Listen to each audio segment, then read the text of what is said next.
Round 1. Fight!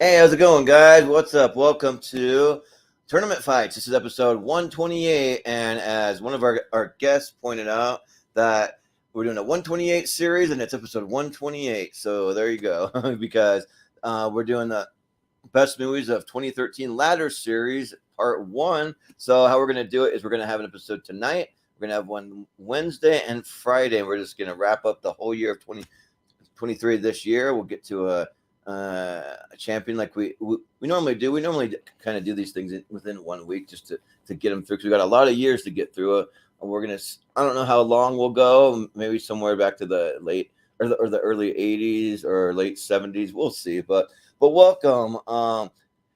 I am your host, Jordan, the movie hero Anderson, and I have it. I'm gonna fix it live. I Movie Hero Network. I combined my last name. My last name is not Network. It's Anderson. There you go. Boom. But I'm just gonna read off to you really quick what made the Elite 8 from the last episode. So how the ladder series works is we started with the best movies of 2021, I believe, and then once 2022 ended, we added that one in later. But on the Elite 8 of every single episode, it advances to face the previous year, and we just see how long they can last. Like, they can last multiple episodes, or if they can last a long time, and eventually maybe kind of see what the best movies of all time might be. But I mean, it's kind of turning out that not a lot of these are advancing, but that's fine when you only allow 8. I mean, it's kind of tough. But what we have from 2014, we have Whiplash, Interstellar, John Wick, Creed, the first Creed, Guardians of the Galaxy, A Most Violent Year, X-Men Days of Future Past, and How to Train Your Dragon 2. So if you see those in there, they were just holdovers from our Elite 8 from our last episode for the ladder series. So, but we'll go ahead and introduce our panel for tonight. We'll start with my co-host, Austin Pez Howell. How's it going? If there was ever a chance for Wolf of Wall Street or Man of Steel to finally win tournaments, it better be this week. Let's make it happen. We have an obligation. Right. And for some reason, I could have sworn Wolf of Wall Street has won one already, but nope. I guess not. It's been close, but never won. Oh, okay. Well, we'll see what happens. But we also have joining us the one who was kind enough to put this bracket together. We have Mr. Malcolm Lay. How's it going? It's going good. Sorry about the noise. Someone's doing either hedging cutting or something just either next door across the street. I don't know where it is, but yeah. No worries. Tell them we got tournament fights. Turn that shit off and put it on quiet mode. Yeah, right. Tell them to mute themselves. Come on. Yeah. But we also have joiners. We have Richie Goodacre. How's it going, Richie? What's up, Jordan Network? And, I'm Jordan Network tonight. Yeah, that's cracking. Yeah, no, it should be fun. 2013 was all right year. I can't really remember all the films came out, but I think it was an okay year. Yeah, it'll be a while till we get there. The one I'm really anticipating is 1994. So, like, for me, that's one of the best years in cinema. We'll get there in 2 years. 2023 so far, really good year for movies. Just pointing that out. I'm keeping track of it. I've seen 21 movies in the theater so far. The vast majority of them, at least good to great. Good year so far for movies. Yeah, so, I would agree too. I've only seen 2 outright movies that I would call bad out of the 21, which is a pretty good year if that's your track record so far. Yeah, I've seen about the same, and I think I've only seen 1, but I haven't seen. I don't know if you include Beau is Afraid in that for you, but I'm still on the positive side. I just don't know what to think about the movie yet. It's just it's definitely something. I just don't. I'm gonna go see it Thursday, so we'll see. But But we also have joining us Mr. Brian Nussbaum. What's up, Brian? It's going good. I think the only successful movie that made it through this far was Top Gun Maverick, if I'm not mistaken. That's in 2014. Was it supposed to be in this tournament? I don't know. No, it lost it. in the championship. No, it got knocked. With the one that made it all the way to 2014. Yes. Yeah, that one made it. But we started voting on that one in like 2016 or something, or 2017. Yeah. We kind of added that one in a little later because we started doing this thing mid 2022. So but we will have one more person join us in a little bit, Mr. Michael Wolfman Wyndham, but he's taking care of a couple of things and he'll be in a minute. So we figured we get started, see if we can get through a few of these without many ties or anything. So we'll see. But Austin, as the co-host, you want to break it down how it's gonna work tonight? Yeah. So, like Jordan said, it's the ladder series. So this will be mostly 2013 movies, but there will be a few of those, as he mentioned, kind of sprinkled in there, the ones that have made it from the previous years and hung on. But yeah, mostly 2013 stuff. We'll bring up the matches as we go. Malcolm's put together the bracket, and we'll just kind of go up and down the ladder and give everybody a chance to chime in on those movies. We'll try to keep it brief, roughly 30 seconds a pop or so we can keep the pace going good. But pick one or the other, and we'll see which ones make it to the championship. So it's a 3-part series. So the Sweet 16, there won't be any polls for this episode until the championship. But the Sweet 16s from part 1 and part 2 will move on to the championship. And once we get the Sweet 16s, usually what happens in these part 1s and 2s is anything goes after that, and anything can win. So we've had some wacky winners. Unique winner or something. Yeah, we've had all kinds of crazy stuff happen. Yeah. So yeah, we'll see. But whatever the winner is, if they're a unique winner, we'll still get added to the list. So we'll see what happens.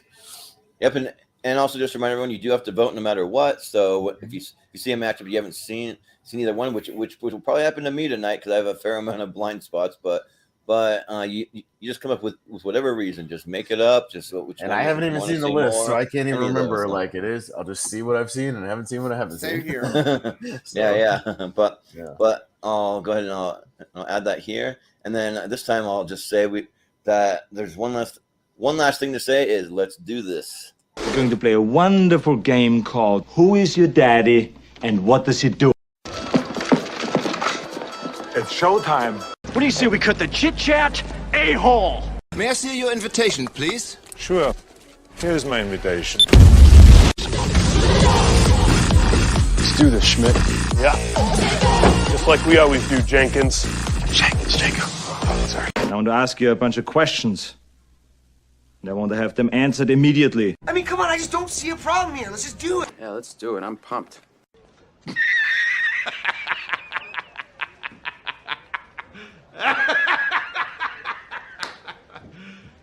You serious? All right. That was Tucker Carlson's reaction today when Fox News fired him. Yeah, right. Yep. Yeah. After costing Fox $780 million. So yeah. I just need to get one for Don Lemon over at CNN too. I guess he was fired too. So, but we got the first up. What is that top one? The Grandmaster. Oh, the Grandmaster. Okay. Mm-hmm. Versus Best Man Holiday. Okay. Mm-hmm. Okay. So it'll be Brian first. So what do you want to go for? I haven't seen the Grandmaster. I have seen Best Man Holiday, so I'll go with Best Man Holiday. Yeah. Richie, what do you think? This is a good start. I haven't seen any of these films. The Best Man Holiday is probably not really my thing. I know the Best Man movies. But yeah, I don't know. Something I might get to if someone else puts it on a Sunday. If I'm at someone's house on a Sunday, I'll kind of pay attention to it. But the Grandmaster seems more my speed, even though I don't watch it. So I'll go Grandmaster. Yeah, sounds good. Malcolm, which one are you going to go for? I haven't seen either of these. I'm not a big foreign film guy, but the Grandmaster is based about the martial artist guy Ip Man, who's played by Tony Leung and all that. But that being said, I'm more intrigued by Best Man Holiday, and the director's name is really close to my own. Just changed some letters in the last name, and it's basically me. Is it Malcolm D. Lee? Yeah, Malcolm D. Lee. The scary movie. I'm glad I picked. Oh, I'm glad I picked Grandmaster. I'm gonna go Best Man Holiday. Hey, listen, Malcolm D. Lee also directed Undercover Brother, so put some respect on his name. Oh, you did, yeah. All right. I agree with that. Nice. Yeah.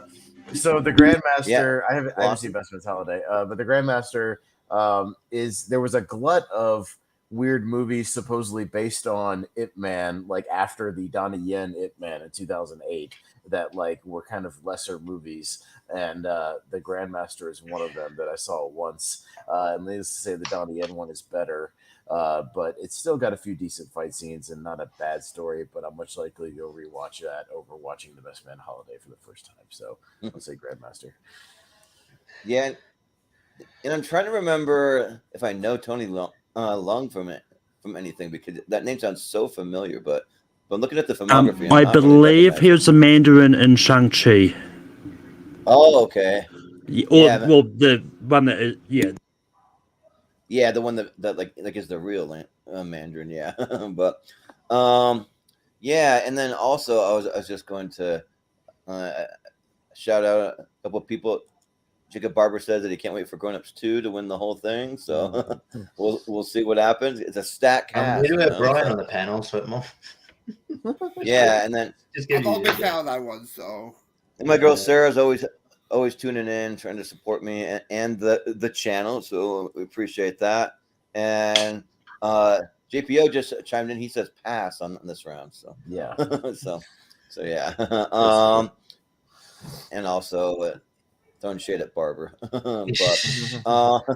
but for me, I've seen Best Man Holiday, and that's why I'm going to vote for the Grandmaster, because I did not like that movie. It's not for me. It's for a different culture, I feel like, and I just found it very unrelatable to me personally. So I'll go the Grandmaster. Oh, Wolf is here. Oh, nice. Short term. What's up, Wolf? Hello, everyone. What is going on? He's back. What's up? So we can give you a chance to vote here. This is just the very first matchup, so you didn't miss too much. We just have Best Man Holiday versus the Grandmaster. So if you want to throw in a vote. So I swear I've seen some 2013 movies, but these two I've not seen at all. So I don't know which ones I almost watched The Best Man Holiday, and what I mean by that is because this Christmas I did a fun little idea of where I wrote down random holiday movies and I put them in a stocking, and then we would like select it like a movie roulette where we would pick the movie that we were going to watch for that night in December. So it was like a little fun thing. And Best Man Holiday was in that stocking. It just never got picked. So I had a chance to watch it, but I didn't. And so I have not seen either of these, but because I almost watched Best Man Holiday, I will pick that. I don't even know if I know what the Grandmaster even is.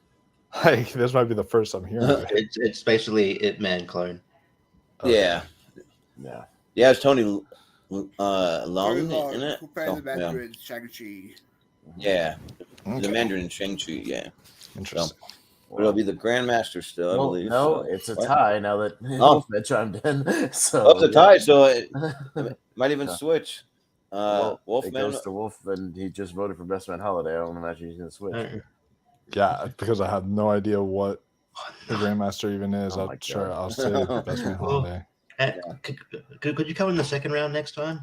Yeah. I mean, it'll be easy round to championship for just wait. Next round. Wait one round now. No, I don't really care. I'm not really tied to either of these. So. But let's see what we got next. All is lost up against what? Kill Your Darlings. Oh yeah, Kill Your Darlings. Okay, that's a Daniel Radcliffe movie. It looks like. So it'll be Richie first. So you're gonna go for it. Oh, this is going great. I mean, I haven't seen Kill Your Darlings, but I'm guessing that's Daniel Radcliffe and is that Dane DeHaan? Is that Dane DeHaan? Yeah, I think so. Yeah. Okay. They really liked putting in movies around this period. He's going to be a star. He's not. Yeah. All Is Lost is all right. And I like Robert Redford. Haven't seen Kill Your Darling, so I'll go All Is Lost. eventually we'll get to things I've seen and it'll be more challenging. But I was lost. Yeah. Malcolm, what do you think? Yeah, I haven't got around to seeing All Is Lost. I did hire it out from the library with the intention to watch it for this, but just never got around to it. But I actually really enjoyed Kill Your Darlings. It's basically about the poet Allen Ginsberg, played by Daniel Radcliffe, and it's just a really interesting story and just someone I never really knew about at all. But talks about his like his drug mutation as well. It's also got like Ben Foster in here. You got Jack Houston, Elizabeth Olsen's in here, so it does actually have an all-star lineup. So yeah, I'm gonna go Kill Your Darlings. Yeah, sounds good. Austin.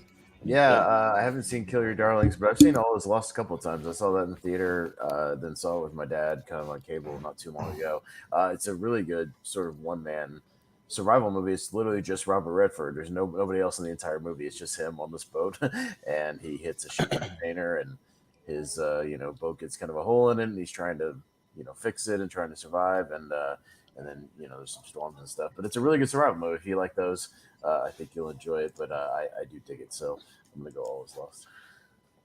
Yeah, this one's kind of tough for me because I haven't seen either one, so for that reason, but also because like they both look like pretty good movies that I would want to see. So it's like if you put these two in front of me, I kind of don't know which one I would want to watch first. I mean, because I'm a big Robert Redford fan. I think he's great, but I think Kill Your Darlings, yeah, it's got an all-star lineup, and Daniel Radcliffe has been killing it in the last 10 years or so, and also to that the cast that Malcolm was mentioning, you got Michael C. Hall also in there, and Jennifer Jason Leigh. So the cast just keeps going and going. So let's go with Kill Your Darlings. Wolfman. So how I'll be voting is, as you all know, I have a girlfriend, so I would never kill my darling. What title is that?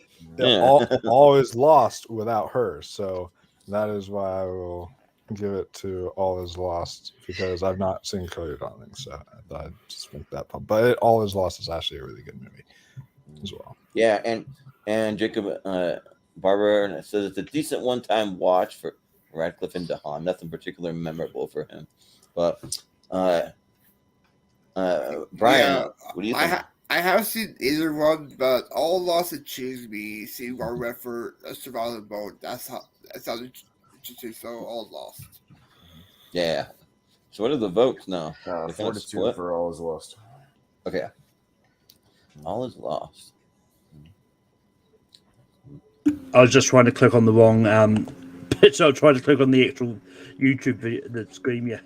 Oh, okay. Yeah. Next up, we've got Afflicted versus Inner World. Man, we're starting with all the movies I haven't seen. Yes, I love both of these here, Jordan, so much. Here. Yeah, yeah. But this time it'll be Malcolm first. So, what do you want to go? And actually, just quickly before I vote on here, depending on how where the placement of the other movie is, you could see JC Chandler up against himself because he also directed A Most Violent Year. He previously did All Is Lost. So yeah. Okay. So I bring that up. But I haven't seen either of these. I don't really know what either of these is, to be honest. These are ones I actually did try to find to watch. I think when Wolfman told me these are the ones, I think he said Afflicted as a found footage movie. I'll give you a clue about Inner World. Inner World. It's a movie. Well, yeah, I figured that. I figured that's. I think I might have actually seen it once. I don't know, but just because I'm kind of interested in Inner World, so I'm going to go Inner World. Yeah, Austin. Yeah, I've seen both of these. I think Inner World's a pretty good little indie movie. Yeah, it's about like she's trying to get into like the world of movie voiceover people, which is kind of a dying thing. We were just talking about that on our podcast trailers the other day how that's kind of a lost thing of like the narrator over the trailers thing. Yeah, it is. We played some of the '90s ones where it literally was like in a world where this guy. Yeah, literally the only way you could watch that now is like if you just watch an honest trailer Screen Junkies thing. Yeah, right. Exactly. Right. But Afflicted, yeah, was on our found footage thing, and I like it a lot. It's kind of a sort of a vampire-ish kind of movie, and it's a good one. So I'll go Afflicted. Yeah, I've never even heard of Afflicted till now. I mean, maybe I heard about it on our found footage, but I didn't know what it was then, really. And I don't know too much, but it sounds like a found footage vampire movie, and it sounds kind of cool. I have seen in a world actually. So I mean, there's been a lot I haven't seen, but I did see that one with Lake Bell, and I think just a bunch of random people that you kind of recognize pop up. Tig Notaro or like Nick Offerman or like people that they pop up. And yeah, I thought that it was decent. I do like Lake Bell, so I'll go In a World. Wolfman, what do you think? I've definitely seen both of these. I've not seen In a World in a while, but because I watched it around like 2013 when it came out, or 2014. But I remember really, really loving it. Like I thought this film was great. Yeah. It was so interesting to see like the kind of trailer industry and how all of that works. I thought it was very interesting. And then, yeah, Lake Bell was fantastic, and everyone else in the film. Afflicted, I watched for the found footage thing, so I watched that more recently. And yeah, this film is really good. You buy into the friendship that you have between these two buddies that go on this trip together, and then it's heartbreaking, it's terrifying, it's like a mix of everything. It's like really, really, really good stuff. So this is a hard one for me because both of these I think are really good, but I will go Afflicted. So yeah, and JPO says bias. They doesn't remember much about Afflicted, but In a World's pretty good. I think he meant good. Yeah, I think so. I think his name is good. Yeah. Pretty wooden. Yeah, Brian, what do you think? I'll go with In the World. It's that intriguing and love me. Also, voice films are top of making movies or making trailers. So In the World, I'll go with. Yeah, sounds good. Richie, what do you think? Yeah, I remember talking about Afflicted when we did the found footage tournament, but I haven't watched it yet. I want to get around to it. It's not that easy to find, but I'll get around to it. In a World is a fun indie movie, and I like Belle a lot. I think she's underrated as an actress, and yeah, it's cool seeing the kind of behind the trailer industry, and sort of a dying art. But yeah, I kind of hope it makes it. It'd be cool if it made resurgence on it these days, because I miss seeing that kind of thing. So, but yeah, I'll go In a World. Yeah, so it sounds like it'll probably be In a World. If I ever become like a film director, I'm going to be one of those like Tarantino, Scorsese's, Nolan that like I interfere with all the like everything. I have all full involvement in trailer making and everything. I would be like, hey, you're not making this trailer unless you put the voiceovers in it. Yeah. Yeah. Why not? All right. We got Side Effects versus Interstellar. Yep. So it'll be Austin first. Yeah, I saw Side Effects in the theater. That's the Steven Soderbergh movie, I believe, and yeah, that's a good little underrated thriller. Yeah, that was when the world was kind of turning on Channing Tatum, and we're starting to like him actually because he was doing interesting things. And but yeah, Catherine Zeta-Jones is really good in that movie. Having said that, Interstellar is still my second favorite Nolan movie and an all-timer for me. So I'll go with Interstellar. Yeah, I remember seeing the trailers for Side Effects. Like it looked pretty decent, and I remember wanting to see it, but I just never got around to it. Just kind of fell off my radar, and I just forgot that it was a thing. So now I can be reminded and maybe go check it out. But yeah, Interstellar's great. I feel like this might be a pretty easy win for Interstellar, but yeah, it's one of the best Chris Nolan movies, and it's got a great cast. It's just and does some trippy things, but not too confusing or too off the rails for Christopher Nolan movie, so I like that. So Interstellar. Wolf, what do you say? Yeah, so I watched both of these. The side effects were a good movie. And Nice. it was actually pretty decent. I enjoyed it for the most part. But Interstellar to me is a masterpiece. This movie is brilliant. And every single word. A movie is still impactful today. When I was bored at work one day, and we do pastas at work, like we serve them, and they come in these like little metal bins, and our oven is like this slow little thing that moves by like this, and it goes through it. And I was bored at work, so I was filming a video to the docking scene, and there's like the little pasta thing coming out of the oven. It's like, I was like bored one day at work because there's nothing happening. I was filming that like that, and so you know that like a movie's still good when like the impact of it can hold up all these years later, and just the music and everything like that. So with one of the best scores in cinema history, by the way. So I would definitely say Interstellar for sure. Yeah. Well, Brian, what are you gonna go with? I'll go with Interstellar on this one. The score's great, even though it's a bit longer. I still enjoy. Even made Matt Damon a dick in the film too. Yeah, yeah, they definitely do. So yeah, Richie. Yeah, I mean, I don't mind Interstellar winning. I mean, I knew it probably would. Winning this round because it's really good. But just so it's not a clean sweep, I'll go with Side Effects. It's an underrated movie, and yeah, it's the bit when like, oh, Channing Tatum can act. Okay, cool. We should probably put him in more stuff. It's like I think he was typecast in his role where he just showed off his dancing ability and kind of was in these stupid like maybe in these movies he knew were bad, so he kind of didn't really try. Maybe I don't know. He just so yeah. Or took some acting lessons eventually. Yeah, I don't know. Or maybe I don't know. So yeah, I'll go Side Effects, but I like Interstellar. Yeah. Well, Malcolm, what do you think? Yeah, I haven't seen Side Effects. It definitely sounds like an interesting movie. I'm not the biggest fan of Interstellar, but I still like it enough to vote for it. And plus, I've seen it, so Sure, yeah. Well, it'll be Interstellar. So yeah. Next up, we've got Coherence up against Cloudy for Chance of Meatballs 2. All right. So it'll be me first. I haven't seen Coherence. I don't even know what that is. So,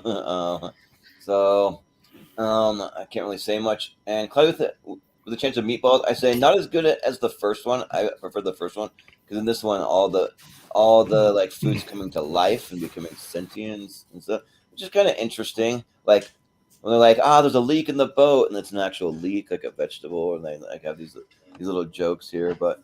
And Bill Hader's good. I forget who does the voice of the girl, but yeah, it's Anna Faris. Yeah, but it's still fun though. Like, I have fun with it. So yeah, let's go Cloudy with the Chance of Meatballs too. Wolfman. So I get that would be like because the majority of you haven't seen it, but I swear to fucking God, if you don't vote Coherence and you vote Cloudy with the Chance of Meatballs too, then I'm like, I don't know what I'm gonna do. But like, I mean, yeah, it's definitely gonna happen. No one's seen Coherence, dude. But like, because I watched. I never heard of it. So I've seen it. Yeah, see, Austin's cultured. Okay. Yeah. No. What I doesn't mean he likes it. Yeah. No, sorry, but what I've seen though, or what I can tell you about Coherence is so every time someone recommends me like a smaller movie or something that's trippy or all this stuff, literally every single time I say Coherence. See if you can find Coherence. Watch Coherence. This movie is brilliant. What this movie is it's a very low budget kind of film, but it's so good. It's where this like all these friends are having like a gathering, like a dinner of some kind, and it's a sci-fi film where like a comet or something hits the earth, and then all this crazy stuff starts happening that literally broke my brain. This is like the only movie I have seen where I literally was like, the fuck. But It like, literally broke your brain. Have you seen a specialist about that? It was like actually really complex and really great. And after watching a lot of explained videos and then rewatching it again, like this movie is just absolutely one of my favorite hidden gems, one of my favorite sci-fi movies. Just has a lot of great like twists and turns in there.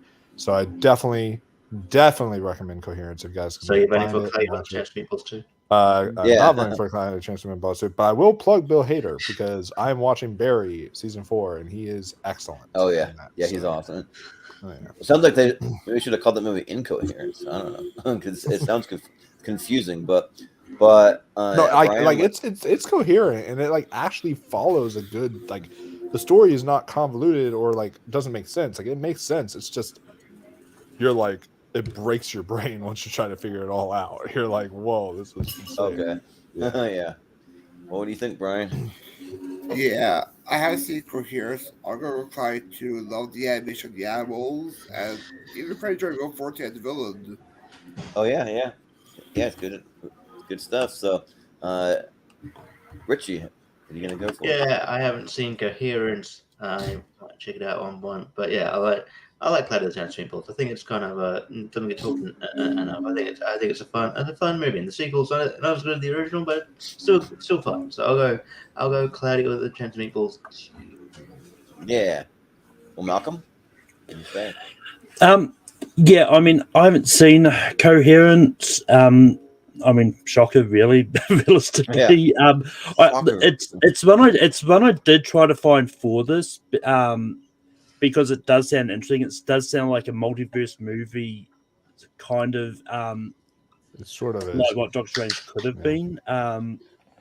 But that being said, I don't hate Cloud of the Chance of Meatballs 2. I do think it's a good movie. And it's just one of those ones of this year. I don't know how many anime movies are going to move on. I'm going to say Cloud of the Chance of Meatballs 2. Yeah. Well, Austin. Yeah, I've seen Coherence, Wolfman, and because I'd heard when I didn't see it in theaters or anything, but I saw it later, and because I heard it was kind of a loose remake of the Twilight Zone episode, "The Monsters Who Do on Maple Street," because it's kind of a similar premise where it's like people at a dinner party and some sci-fi stuff starts going on outside the house, and like they all start kind of going crazy, and so I saw it for that. And, it's a good little One Crazy Night movie, and it's kind of a mind bender in the vein of stuff that came out that year, like Primer or Time Crimes, where it's like these sort of low budget, sci-fi movies that, do a cool premise. They don't have a lot to work with, small budget, $50,000, $100,000 movies, but still do enough for their premise. So I'll vote Coherence, even though it's not going to move on. But what do you Sure. Yeah. We'll have to check it out though. But with the chance God, you all need to watch Coherence because what movies did y'all do research for? Because I'm curious because I thought Coherence was hopefully. I didn't have a lot of time, so I was able to watch one movie. So we'll get to it. I mean, Coherence wasn't streaming for me anywhere. And I probably had more time than others to find some of these. Yeah, probably. All right, next up we've got The Book Thief Up Against Trance. Man, have I seen any movies this year? It'll be back to Wolf. So I have never heard of Trance, but why does that poster look like a poster from like the 90s? Did you get the right poster? Are you talking about the James McAvoy movie, the Danny Boyle movie? I probably did get the wrong post. I think you got the wrong poster because the Trance I know from 2013 is Rosario Dawson and James McAvoy. I got the wrong poster. Yeah. Okay. This one is. I'm trying to see who's in that. This was I'm trying Neil to Pearson. Neil Pearson. Yeah, I don't know. Pearson. So that John Light. Yeah. I don't even know what that is, but I don't know what the other Trance is. And Phillips Davis. I've not seen the James McAvoy. This is the poster. This like the art thief kind of poster thing. Like for So the Trance that I got the poster for is a TV movie from 2001. Oh, good. And Trance is a Danny Boyle movie. It's that. Yeah. Yeah. Oh so wow, I'm gonna definitely have to see it. I've never even seen it. This is actually the first time I'm hearing of it. But I have seen The Book Thief, and it's okay. I guess it's not anything like special. It's just like, but I've seen it. And I've not even heard of the of Trance, so I will go The Book Thief. yeah. No, my vote is the TV movie Trance. That's my vote. Yeah, right. Is that what it is? A TV movie? But Brian, what are you gonna go with? Haven't seen Trance, so I'll go with The Book Thief on this one. Yeah. Richie. Man, that second part of the bracket must be a killer because this one's been fucking lackluster. Anyway, yeah, kind of dull. Yeah, I never heard of Trance to this one or the other fucking one that you're supposed to get the poster for. Obviously, yeah, I know of The Book Thief. It's not really, I haven't seen that. That's not really something that really interests me that much. But I guess because you know what? Because the cast of Trance interests me. I like Rosario Dawson, so I'll go with Trance. Sure, yeah. Malcolm. Yeah. So I can't believe I've actually seen a movie that Wolfman hasn't seen because I have seen Trance. And Richie, it's on Disney Plus for us. So yeah. Which means it might be on Hulu for us. So we'll have to look. So yeah, basically, Trance is a heist movie during an auction house, and it's a really interesting type movie because basically one of the inside man double crossing, but then he gets left with amnesia, so he can't remember where he hid the painting in the first place. So they have to hire a therapist to help him remember. So it's a really interesting movie. And I have seen The Book Thief. I do think it's a really interesting movie. Because basically it's about this girl who lives with a German family and all that during the Nazi era. I don't know if it's going to be one that Jordan and Austin would like, but with that, but because I do think Trance might be up the alley, I'm going to go Trance. Yeah. Well, Austin. Well, you don't have to speculate, Malcolm. I've seen Trance, not the TV movie, but I've seen the James McAvoy movie. It's a movie where I think Danny Boyle he's pretty good at he has good premises. Sometimes he doesn't always stick the landing. I think that's kind of Trance for me. Like it's got a good first half, and I'm not as into the second half. But I think it's worth seeing for McAvoy, who was really kind of blowing up after the X-Men stuff around this time, and he was doing some really interesting stuff. So I think. I vaguely remember seeing the book Thief on streaming or something somewhere, and I was just bored, so I'll go with Trance. Yeah. I've heard of both of these, but I've never seen The Book Thief. It just didn't look like anything that would really interest me, really. But I haven't seen Trance either. But it's got James McAvoy, and he's great. And also, whatever happened to Vincent Cassell? He was, he's in this. And he was all over the place in the 2000s and stuff, and he kind of disappeared. But not that I care that much. I'm not a fan of his, but it's just interesting. So I'll still go with Trance. I mean, it's Danny Boyle, sure. Why not? All right, Trance. So I think it'll be Trance. Yep. Moving on. And I promise, if it makes a championship, I'm going to get the proper poster for it. Yeah. Sure. Yeah. No, next up, we've got For the Dark World up against Bad Milo. Oh my god! Well, what's Thor: The Dark World might actually make it. What is Bad Milo? What is it? Bad Milo? Yeah. I'll explain to y'all what that is. I don't know, but it looks really weird. It's kind of like Basket Case. A little bit. Okay. Yeah, it's got a little bit of Basket Case meets. I got it like a Dollar Tree Blu-ray of it, and oh my looks lord, this is. Looks like one of those baby dinosaurs from that TV show Dinosaurs. Anyone remember that? It looks like I know dinosaurs. But Brian, you'll be first. So I'm not the biggest. I haven't seen Milo, but I looked at the cast. It looks pretty interesting. Camarino, J. Costi, and Rue Padua. Sounds interesting, so I'll go Bad Milo on this one. Sure, yeah. Richie, what do you say? Yeah, this bracket's been fucking weird. Yeah. I have no idea like these movies existed. So I guess I'm not a big fan of Thor: The Dark World, but like it has its moments.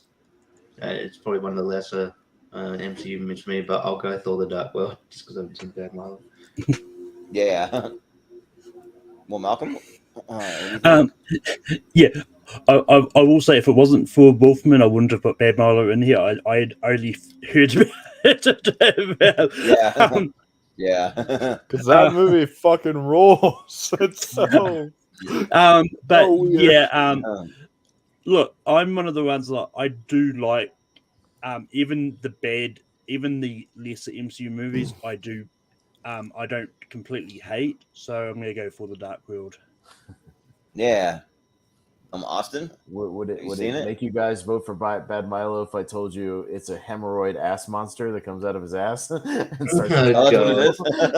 Yeah, that sounds like something I'd review on Telling This. Yeah, and literally, Richie, that's why I say it's kind of like it's not a remake of Basket Case, but it's kind of like Basket Case because it's like, yeah, this monster that kind of comes out of him and starts attacking all of the people he hates and stuff. Like it's kind of the same thing. Like Basket Case is very similar, so it's kind of a loose thing about that. Yeah, it's a very wacky, weird, bonkers movie. But you know what? It's better than Thor: The Dark World, so I'll say it's Bad Milo. Well, you know what? I haven't seen Bad Milo or even heard of it until now, but I don't like Thor: The Dark World, and I mean, if it's a horror comedy with some of these people, but Peter Stormare, Patrick Warburton, I mean, Ken Marino, Gillian Jacobs, I mean, Stephen Root, sure, let's go Bad Milo. Why not?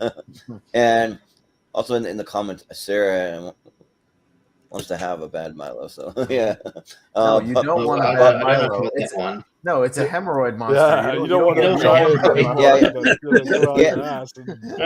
Yeah, she wrote that before you explained what it was. Yeah. No, you don't. Yeah, so maybe you don't, but Wolf, what do you think? Yeah, so Bad Milo, I found like a Dollar Tree Blu-ray, and then I was like, "What the fuck is Bad Milo?" And then I went but I was like, "Oh, it was a Dollar Tree Blu-ray," and then I went and I watched like the trailer for it like a while back beforehand, but I forgot I watched the trailer, and like so then I popped it in, and I was like, oh fuck no, it's this movie. I'm remembering this now from the trailer and all this stuff. It was like, and I was like, oh no.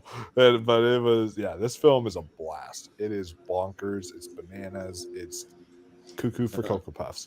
But this movie is so much fun, which is what I wish Thor: The Dark World did have. That movie is just a bore fest.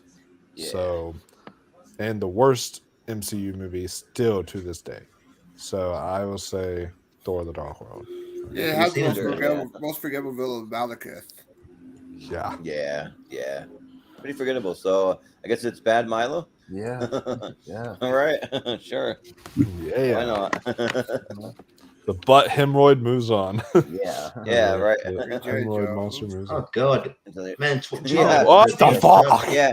I take it back. I forget 2013 because that wasn't a good year for movies at all. Jesus. All right. Yeah, right. Also, Fast Movies Movie Part 2. Jesus. Well, it might be on the other side. I don't know, but Richie, you're up first. G.I. Joe Retaliation. Fuck me. Yeah. The host is very bad. So yeah. Well, is that based on like another Stephanie Meyer book, right? It's another YA bullshit book. Yeah. One YA stuff. Very from what I remember, bad acting, very lazy. Nowhere near as good as the Bong Joon-ho movie, The Host. Watch that movie instead. Yes. Yeah, That right. Yeah, that movie was great. Yeah. And G.I. Joe Retaliation. I don't like these G.I. Joe movies. They're boring. And yeah, it's probably one of the The Rock's. I forget the Rock is in this. That's how bland it is, and the Rock's a charisma machine. But he looks bored to be in these movies. But I guess if I had to watch one of the two, I'd go G.I. Joe Retaliation. But that's not saying much. Yeah, I'm looking at a Yeah. 2013 movies thing, like just scrolling around Google. There's going to be a lot of shithole movies in this motherfucking tournament. Yeah. Don't Yeah. forget Chase There of is. the Year movie 43. Why God! Malcolm I remember Wolf Malcolm to try to get saying some he- better movies in here. I remember, Even if we haven't seen it. he said that like he put movie 43 on here. Oh fuck. Yep. Well, Malcolm, when you gonna go? Hey, I said I was putting movie 43 just to see how it goes. I'm not expecting it to go fast, so we'll see what Well, it happens. Like compared to what we've had. What are so you talking far, about? it It's a might. heavy hitter. It's a former tournament winner. Yeah, Wait, right. it won a tournament for what? Our April Fool's tournament. Oh, April Fool's tournament. Yeah. But yeah. Anyway, I think I've seen G.I. Joe Retaliation. If I have, I don't remember. I have seen the host. That's pretty much the review. Yeah, Yeah, right.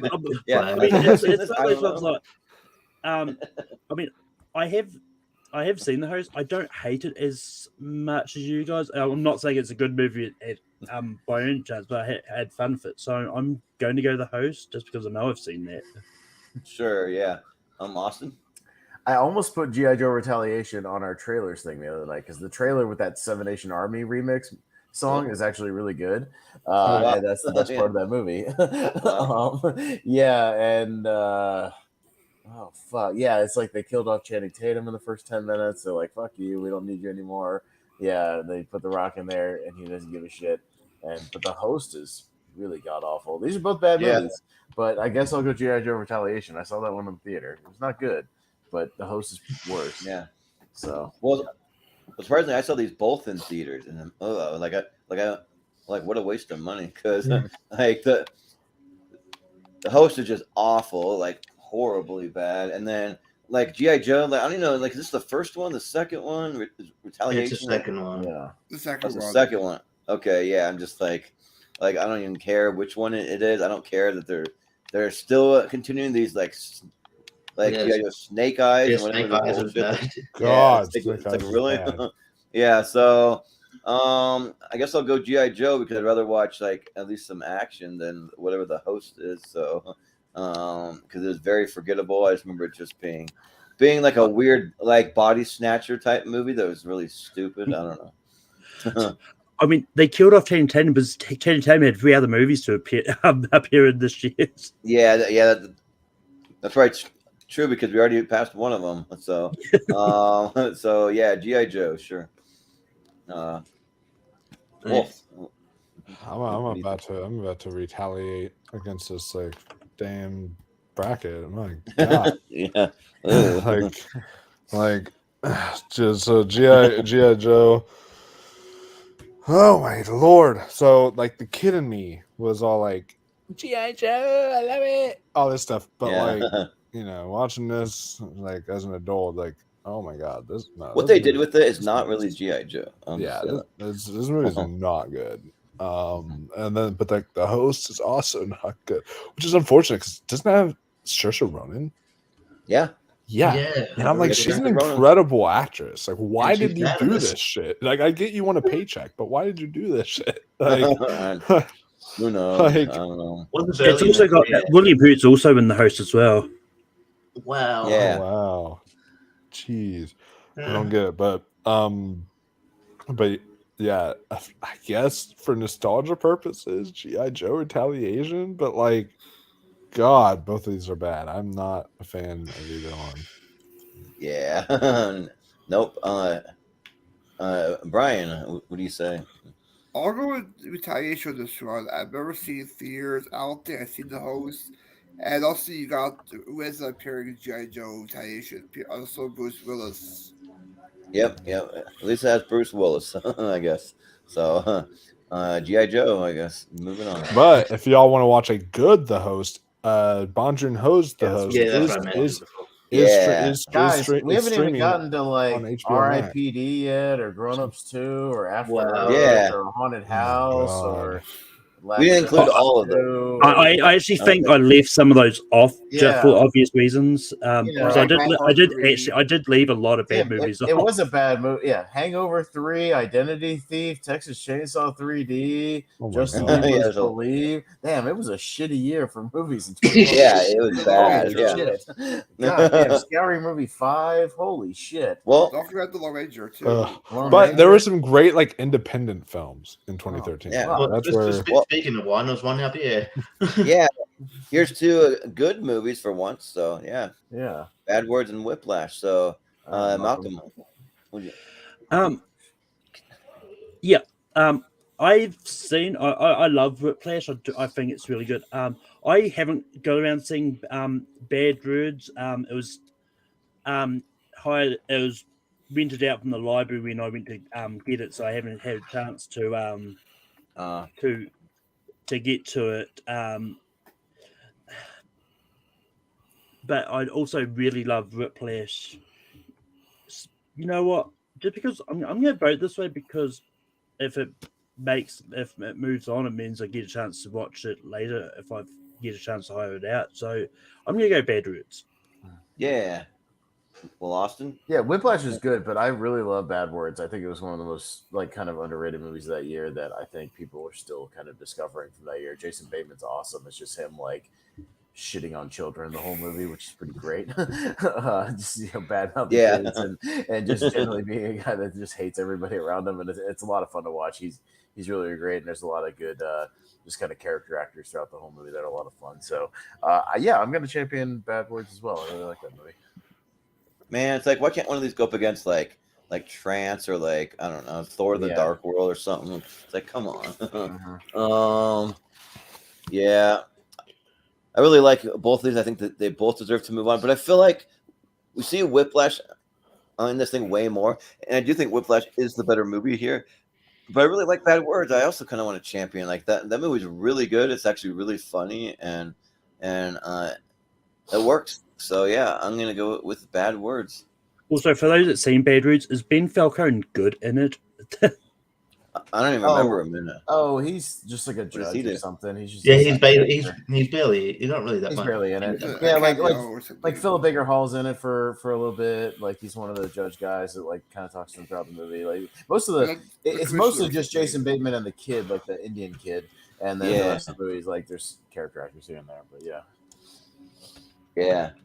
Well, Wolf, what do you say here?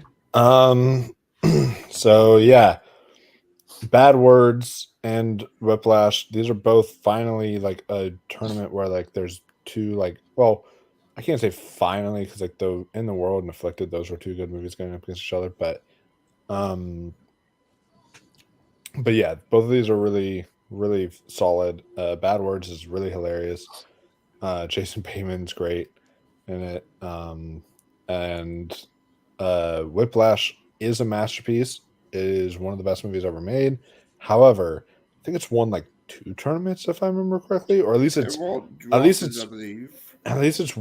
know it's won one for sure. It won Ross's tournament, and and I know that it like at least was a finalist in another one. So like it's been in these ones quite a bit and has gone on far quite a bit. Bad Words doesn't get enough love. And while Whiplash, yes, it's the masterpiece. It's the better film. I agree with you, Jordan. I'm going the same way that you are and just showing it some love that it doesn't get enough of. So Bad Words. Yeah, totally. Yeah. Brian, what are you going to go with? Yeah, I mentioned Malcolm before the release stuff. If you could put Bad Words in tournament, he did. And I quite enjoyed this for a long. Loving the chemistry with the kid, and let's see him play like this dick who entered a spelling bee for kids and like be a dick to everyone. So yeah, Bad Words. Yeah, sounds good. Richie, what do you say here? Yeah, I love Whiplash, but Bad Words is great. I was surprised by it. Jason Bateman. This is a comment about Jason Bateman. Like, I'm sure he's a lovely guy, but he plays a good asshole. When he's an asshole, you believe it. Oh man, it has some great one-liners, and then actually at the end of the day, got a lot of heart to it too. So I'll go bad words. Just the kid from the Yeah, Jungle Book, maybe. yeah, I I don't know if believe it is. so. Maybe. He was also Jack and Okay. Jill, if I'm not mistaken, too. The kid. Okay. Nice. So cool. Malcolm, what do you think? He went first. She went first. Oh, I went first. Okay. So I guess it's bad words. Yep. Bad words. Nice. My special winner. Oh my god! Do we even have to? Do we even have to like Do we even vote? have to Like, vote for this one? just pass No, it, like- just stay on. Let's move on. 21 and older is a guilty pleasure, but I'm not going to do It's not yeah, a verse Versus of the that. literal best 12. picture winner and a Verse great number, movie. verse- Yeah. Yeah. No, we're good. 12 Yeah. Slave wins. Ooh, there we go. Oh, that's kind of tough, actually. Cool. Alright. Mm. Hmm. Yeah. Who's up first now? Me. You okay? Yeah, it's this is a tough match actually. Yeah, Bluest Warmer Solar is a really good movie. Yeah, I have the the Criterion Blu-ray. It's a good one. Yeah, and it's not just for the lesbian sex scene in the last 12 minutes. Yeah. But no, I saw Only God Forgives in theaters also. Yeah, it was what's his name's Nicholas Ryfen's follow-up The Nicholas Drive. Windham Refn, yeah. Yeah, it was his follow-up The Drive, and it's really well shot. It's kind of a strange movie and kind of the dialogue and kind of the way it's filmed, but it's still a pretty cool artistic movie. This is a genuinely kind of tough one. I'll go Only God Forgives, but I'm not sure which way this is going to go. Yeah. This is kind of interesting because I debated maybe watching Only God Forgives before this. I mean, Rotten Tomatoes isn't the end all be all, but it's only got like a 40-something% on Rotten Tomatoes. So I'm like, wow. Jordan, I will maybe say this. As much as the trailer's kind of cool and it promotes itself as this like fighting movie, it's really not, and you would hate that movie. Okay. Yeah. Well, I feel like I would hate Blue is the Warmest Color too. I don't know. Just they It's both like a seem French kind of... film, though. Is it a French film or Yeah, something? it's a French Kinda- lesbian movie. You might like it. Yeah. I mean, is it actually in French? Like, is there subtitles? Yeah. All I Well, know is then- the sex scene's graphic. So yeah, It's very you love graphic, it for yeah. that. So Yes. Yeah, I mean, I don't like mine subtitles. I mean, like I will watch movies with subtitles. I'm not one of those that's like, oh, screw that. But when we were talking about 2 movies I haven't seen, maybe I'll go without subtitles. I'll, like, even if you say I may not love it, I do like Ryan Gosling. So let's just go Only God Forgives. Because I do remember that trailer. It's like very memorable, where it shows him walking down that like hall with all the neon lights and everything. Yeah. So I remember all that. So yeah, Only God Forgives. Wolfman. so yeah, only God does not forgive me for watching that Blue is the Warmest Color lesbian scene on repeat multiple times. Because this You filthy man. Yeah. But this film is beautiful. I own the Criterion as well. I just can't find it at the moment. But I've shown it off on the streams for. I got it for a really good deal too on Amazon. It's like $9.99 for the Criterion Blu-ray. I was like shocked. But yeah, so Blue's the Warmest Color. It's a really, really great film. It's like 3 hours, but if you have the time, it's really good. Yeah. And this Can't like, read subtitles for 3 hours. I'm sorry, I can't. And like but the 15-minute sex scene pretty much makes it worth it. So it's like excellent. And then Only God Forgives. I did not really like this one that much, honestly. So I'll say Blue is the Warmest Color. Shit, I put on subtitles for English movies every Yes, time I now. So Well, I don't mind I at all. know. I'll do that I'm too. pleased I mean, with that. Yeah. I don't mind at All all. the same thing. That's just second nature. I turn that shit on immediately. Because when you can hear it, it kind of helps you like with the reading. It doesn't give you a headache. Because like My favorite thing, I can read them for like an hour and a half, 2 hours. Listening to English subtitles, just even in like TV show, is that sometimes the person writing the subtitles just can get lazy. Like I was watching some like I don't know, like there was some you probably it's that reality show on Netflix with like hosted by Titus Burgess and singing thing. And I was just it was just on, and then like it's like this guy got eliminated, and it's like oh, would you stay around and sing for us? And he's like, "Yeah, for sure." And the subtitle just said yes. Oh yeah. Yes. He Yeah. didn't want to. He didn't want to. They didn't want to write this. Yeah. Nice. Well, Brian, what do you say? I haven't seen either of them, but if I'm going based on the poster, I'll go with Only God Forgives. Yeah. Richie. Yeah, I like Nicholas Winding Refn, but yeah, he's very like a quiet taste. I get, but I do like Drive. I like the Neon Demon. That's pretty good. But yeah, I'm not a huge fan of Copy Games. I think I need to give it another watch. I wasn't really that into it. I probably was expecting something different than what it came, what I ultimately got. So I may need to watch it with sort of new eyes. I didn't hate it, but I wasn't a fan. But Blues Warm's Color is really good, and I like this too. I kind of hoped she would do more stuff, but she was a Bond girl for a while. From Spectre onwards, and I thought maybe she'd do more stuff, but yeah, hopefully she gets more roles. But yeah, she's really good in this, and rightfully got accolades. So I'll go Blues Warm's Color.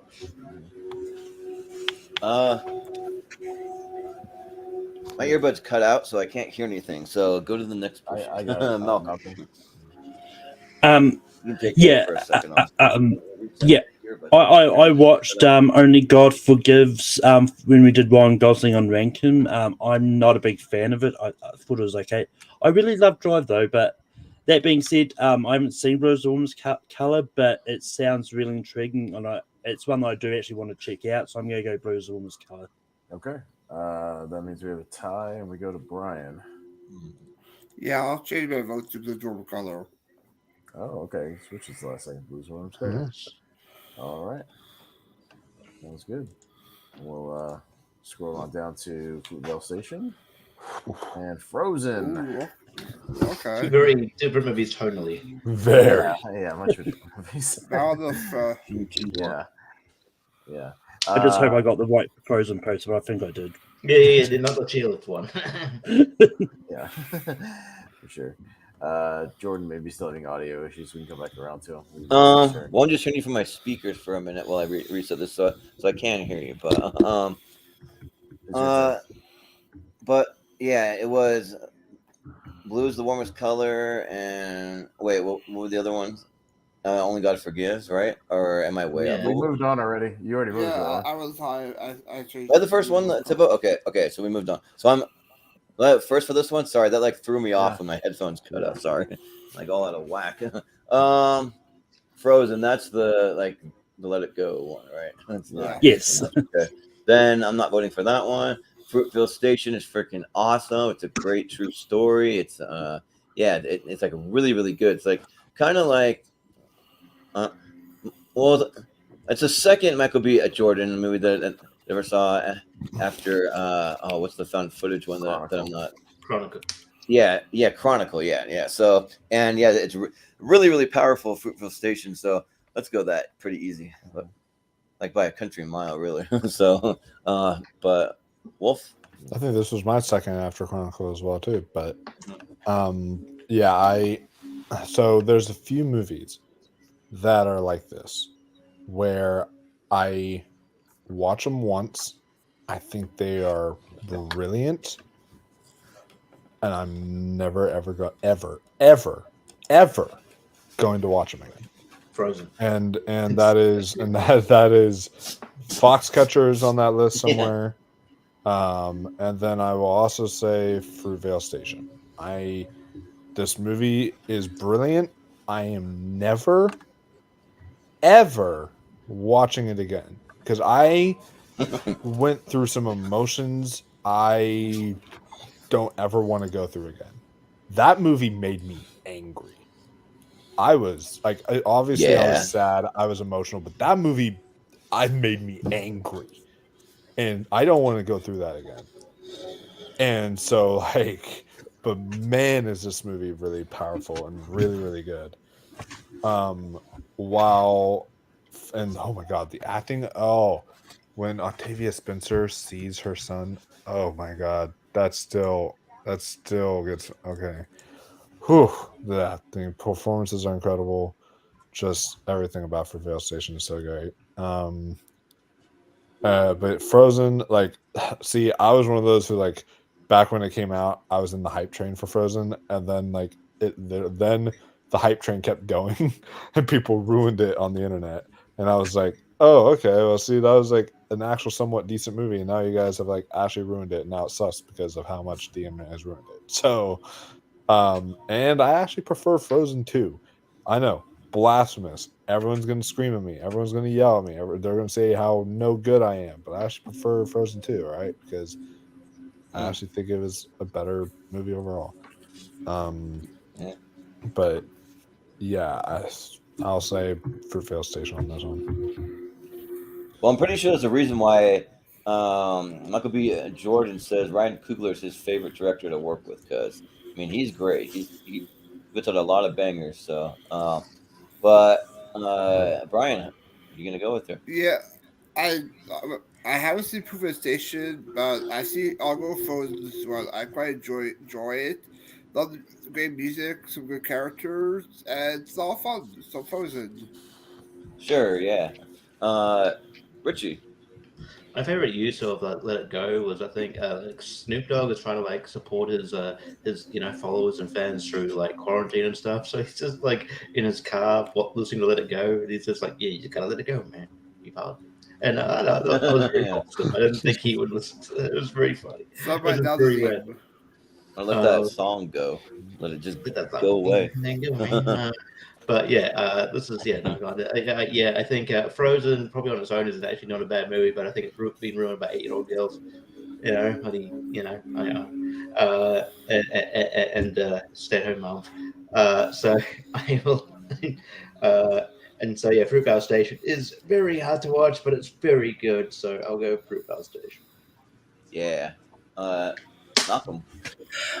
Yeah, Fruitful Station is a movie that I watched for this list. It's one that I've heard a lot about and been meaning to get around to. I mean, I thought I really did enjoy it. I thought it was a good movie. It is, but I'm just a really big fan of Frozen, and yes, I'm gonna go Frozen. Yeah, I mean, it definitely has its fans, so yeah, I'm not gonna knock anyone for liking it. But Austin, what do you say? Fruitvale Station. Yeah, yep. I figured so. Fruitvale Station. Hey, I will say this though: the memes and parodies for Frozen are great. But yeah, there's some out there. Yeah. I will say, if I was going to include straight to DVD movies, Michael B. Jordan could have included here 3 times, because he was also in the Flashpoint Paradox movie that came out the same year. Oh, he was on it.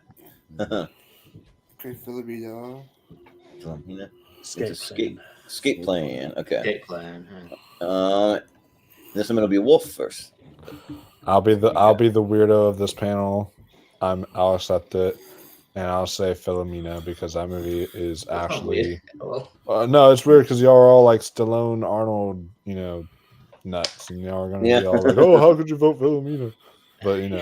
But but I think that like Philomena is like absolutely excellent and just beautifully written with like the characters here are all superb. It's another Blu-ray I own. And I watched it when I was like catching up for the best picture movies that year, and this one really surprised me. It became one of my favorite movies that year.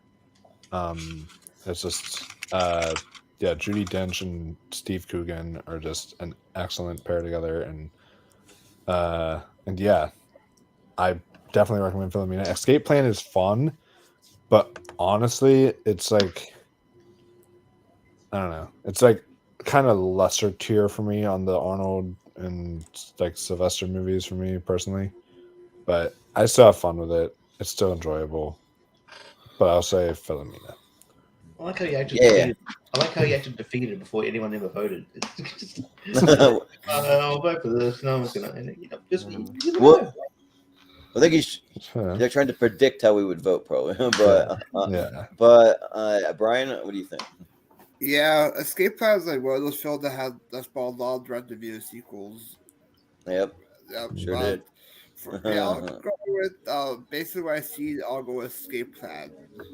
Yeah, Richie, what do you think? I mean, Escape Plan, you'd think Arnie and Sly team up should be better than it is, but it's all right. It's fine. Philomena is like really heartwarming though. I really liked it. I really enjoy it. Yeah, it's a great story, sort of and Steve Coogan and Judy Dench have great chemistry, and it's got some really great laugh out loud moments for me. So yeah, I'll go Philomena. See, go and shoot things. Wolfman. Yeah. Yeah, I guess I'm not the only weirdo. Yeah. Well, Malcolm, I need to go rewatch some of these past things because I don't think I've ever given off the impression of I'm a big Stallone and Schwarzenegger. Yeah, right. Personally, not you, but yeah. Yeah, I've seen Escape Plan, and it does have a Carrie in it, but I really enjoyed Philomena because I actually watched Philomena for this, and it's a really good movie. It's really heartwarming, and I do like a lot of those stories. But there's a movie coming out this year with Jim Broadbent in it, which is about a man walking a long distance just to go visit his friend who has cancer. It never sounds really heartwarming, but yeah, I'm going Philomena on this. Yeah. Austin. Yeah, here's the problem. I'm falling asleep just looking at that Philomena poster. I'm never gonna watch that movie, so I'm going to Escape Plan. It's fine. Yeah, it's literally the same. Like there's two people standing, then there's two people sitting. Those are the posters. The Escape Plan poster is two people standing. I'm getting sleepy just looking at Philomena is two people sitting.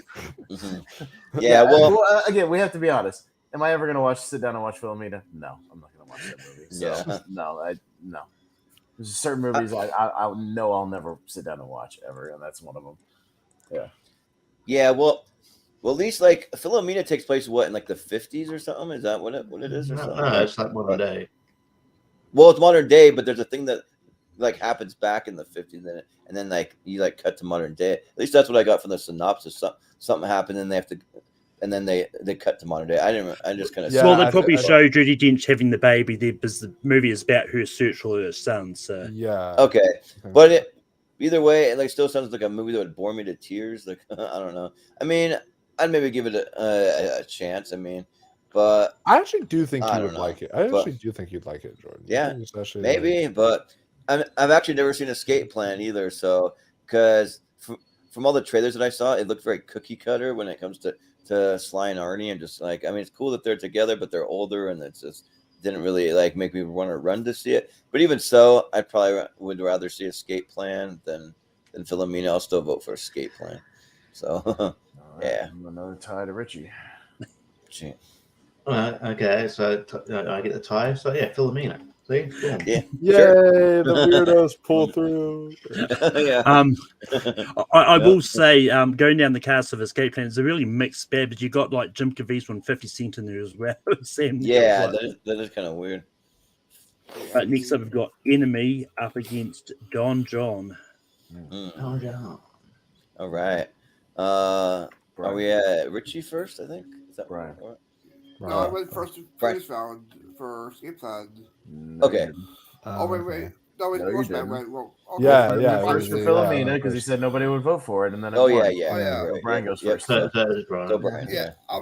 I credit Don John a lot. I love Scarlett Johansson so hot, very sexy in the film, and also love seeing Tori Danza appear in this movie. We haven't seen him appear a long time, so I love seeing Tori Danza return. So yeah, I'll go for the movie Don John. Yeah, right. Point of the movie, basically. Yeah, but Richie, what do you think? Yeah, Don John's fun. I think is it directed by Jessica Gordon-Levitt or something? I think yes. Yeah.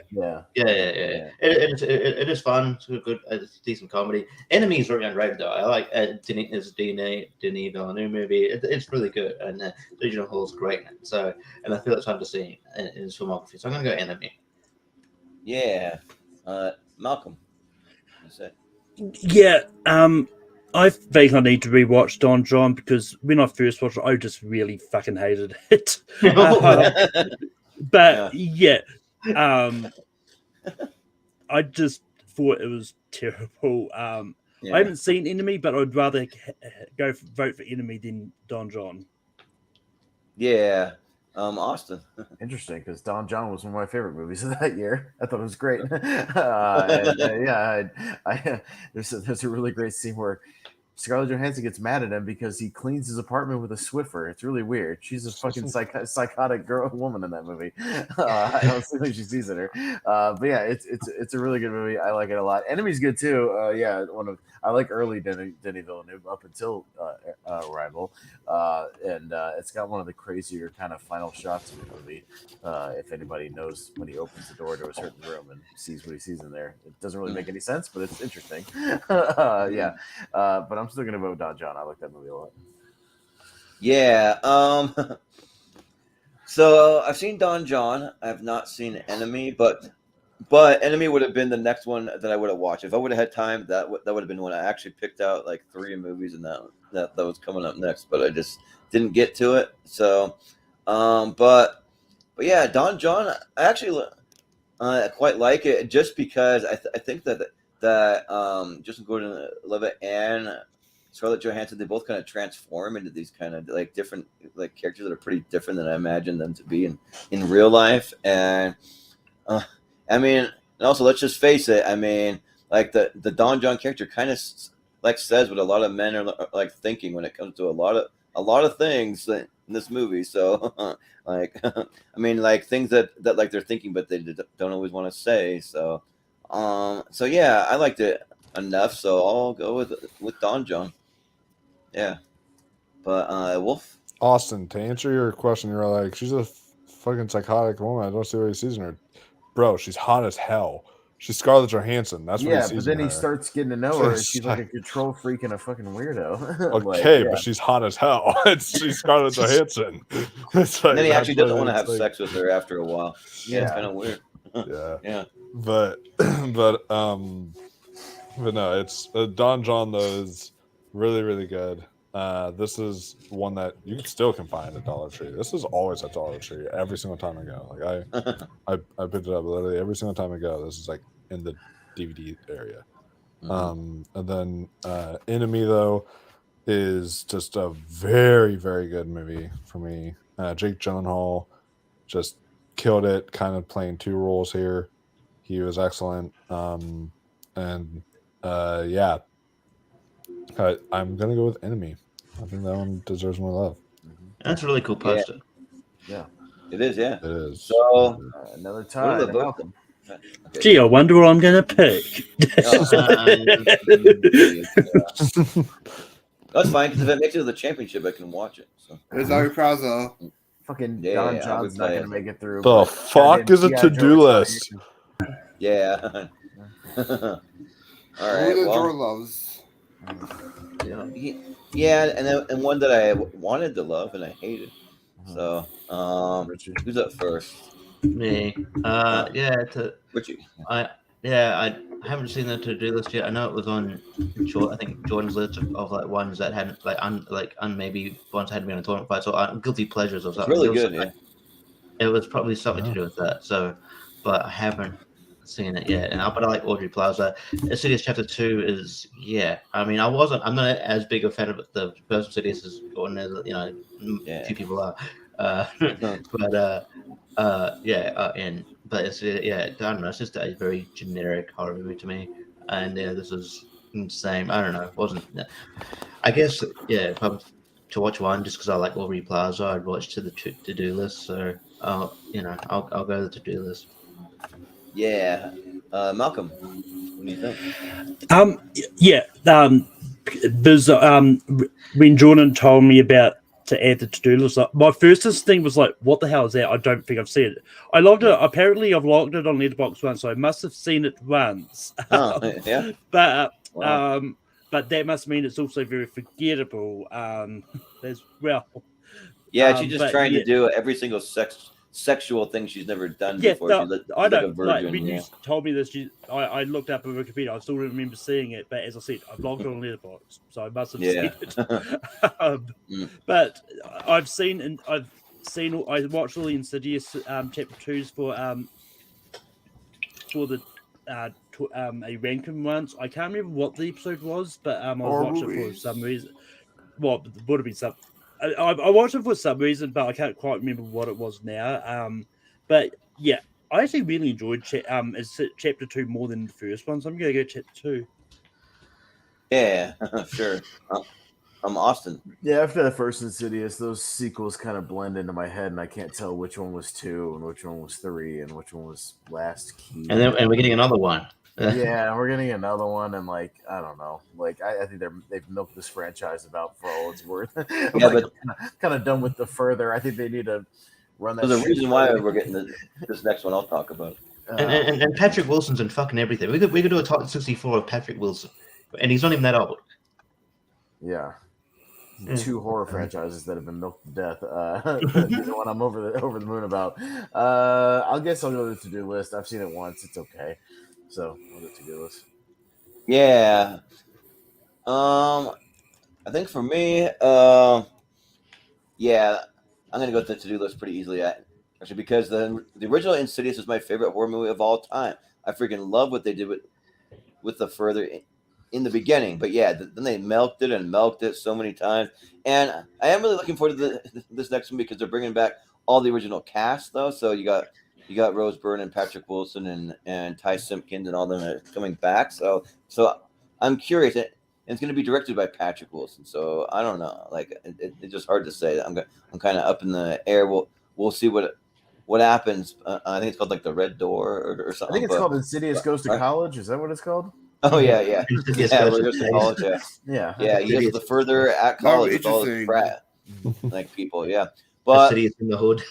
Yeah, but Insidious Back to the Hood. Yeah, right. They got to do all those ones. Insidious Meets the Leprechaun. Yeah. Insidious in Space. Yeah. But yeah, but the second one though, the third, the fourth, all of those ones are so bad. Like even the second one. If we had Chris Scott on here, he defends the second one. I think it's horrible. They took like one of the worst tropes that's not even near the coolest or scariest thing in the movie and made it the focus of the whole next movie. And it why it was just stupid. If you haven't seen the to-do list though, it's like Aubrey Plaza at like some of her most weird and awkward like peak awkward Aubrey Plaza, and it's great.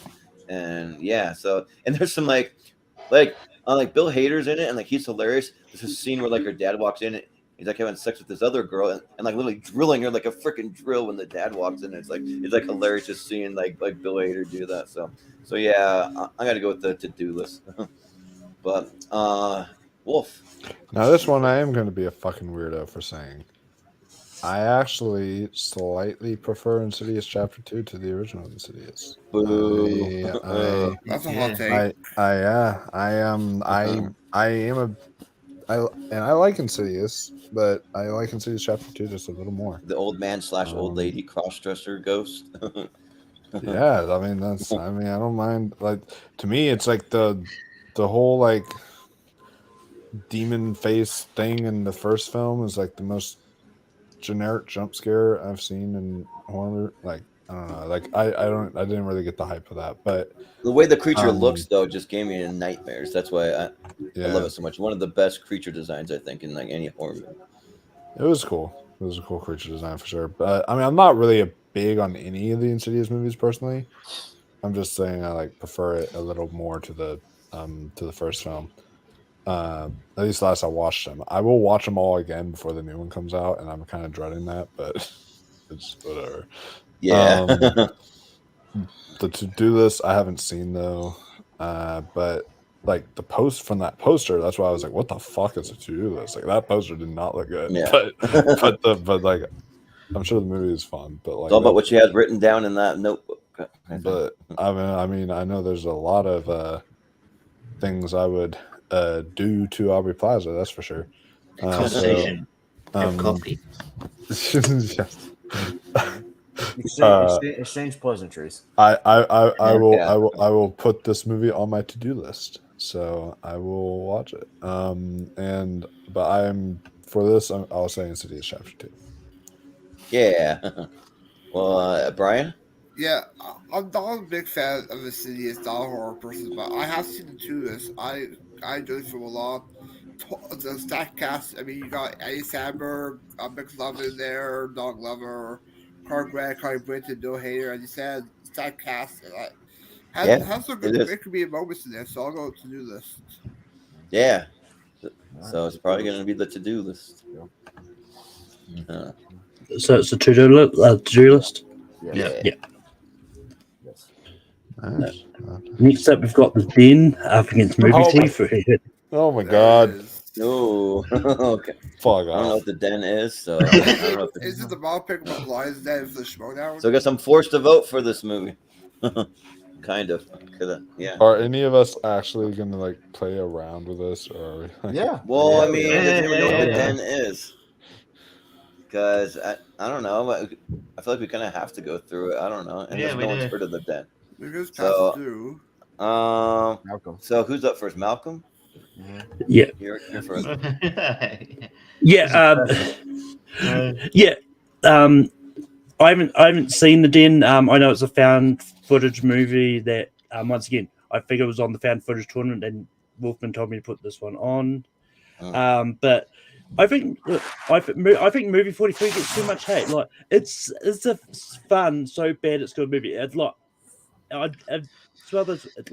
it's still very low on my shortlist when I make these lists on Letterboxd, but I'm still going to vote for movie 43 because I do think it gets a lot of more shit than what it actually is. So yeah.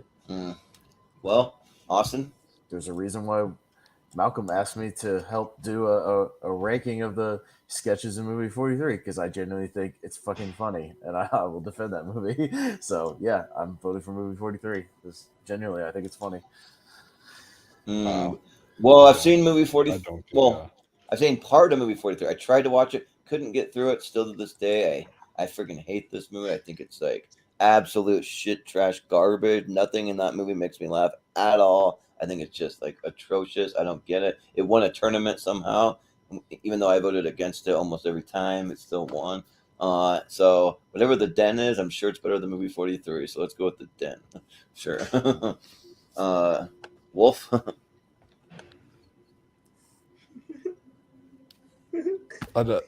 I have look. Okay. Look, I have said my piece on movie 43 before, but I've said it on my channel. I don't know if all of you know this. That this movie, and I have some friends who like. There are a couple friends of mine who think I am crazy for saying this, but you know what? I don't care. This movie is single-handedly the single worst movie I have ever seen in my entire life.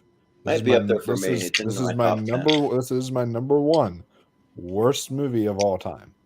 Not even close. Not even fucking I have close. not seen. We watched Thanksgiving, bro. Yeah, I watched Thanksgiving. And Thanksgiving gets more entertainment value out of me. Movie 43 is better than Thanksgiving. Movie 43 is like way better than some of the No, it's not. Yes, it is. Movie 43 doesn't have a scene where like the turkey is dressed up as like the granddad and the people.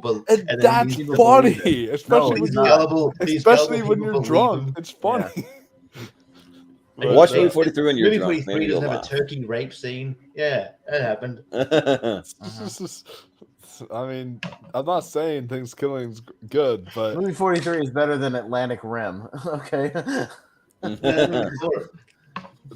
Wait, Atlantic Rim? Yes, that's an asylum film. Pacific Rim. Oh yeah, I thought he was like making a joke on Pacific Rim. I am. That's the asylum version. Atlantic Rim. Oh my. But no, I mean, movie 43 though is dog shit. Like this film, it's like, oh, here's the plot. Let's get 43 movie actors in there. Oh, that's the plot, guys. It's like not a plot. It's an anthology movie. But there's no plot, and none of the anthologies. It's an anthology movie. There ain't no plot in fucking Creepshow. Okay. It's an anthology movie. Okay, but each one of those shorts have a plot, though. Is what I'm saying. Each one of the shorts have a plot. No, they don't. They go nowhere. They're stupid. They're dumb. But like The Den is like actually like a legitimately terrifying horror movie that takes place over the computer, and it's about this girl who's like working this new job. It's like this kind of like online kind of job where she has to talk to all these different people in these different countries. All of a sudden, she encounters some weird stuff on there, and shit goes down. And I watched this on, maybe it's because I watched this movie on my laptop, and so like had that fitting kind of feel to it. This movie really got under my skin, and I just for like a couple of days, I just was like, I should maybe not have seen that because it really like messed with me. And yeah, it's a really good movie. I highly recommend it. So I'm definitely voting The Den over that fucking dog shit garbage that I cannot believe won an actual goddamn tournament. I am ashamed of you guys for making that happen. But well, I didn't vote for it, and it's like, yeah, the like plots for the segments are like, here we have Hugh Jackman and Kate Winslet at dinner, and Hugh Jackman's got a ball sack for a chin, and she's wiping. That's the plot. That's the plot of that one. Yeah, that's the plot of that one. You know what? That's like saying. That's like saying, man, it's weird. All these SNL sketches don't have plots. They're fucking sketches. What are you talking about?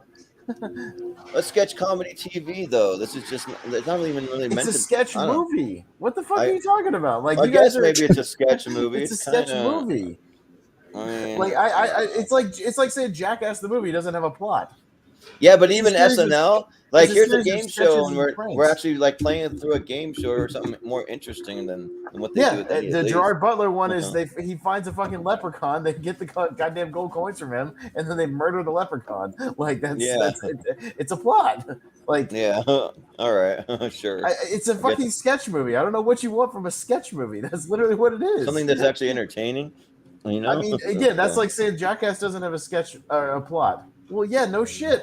It's a fucking prank, fucking stunt movie. Like, I don't understand that criticism. That's so weird. Yeah, that's so strange. At least Jackass has a certain audience that it's meant for. Like what audience is movie 43 meant for? I don't know what audience it's meant for. And I mean, talking about Jackass for a bit. There's a movie that came out in 2006, done by the Jackass crew, called TV the Movie. Which is basically the same as Movie 43. It's a whole bunch of parodies of TV shows and sketches and stuff. Yeah, that's all it is. It's okay.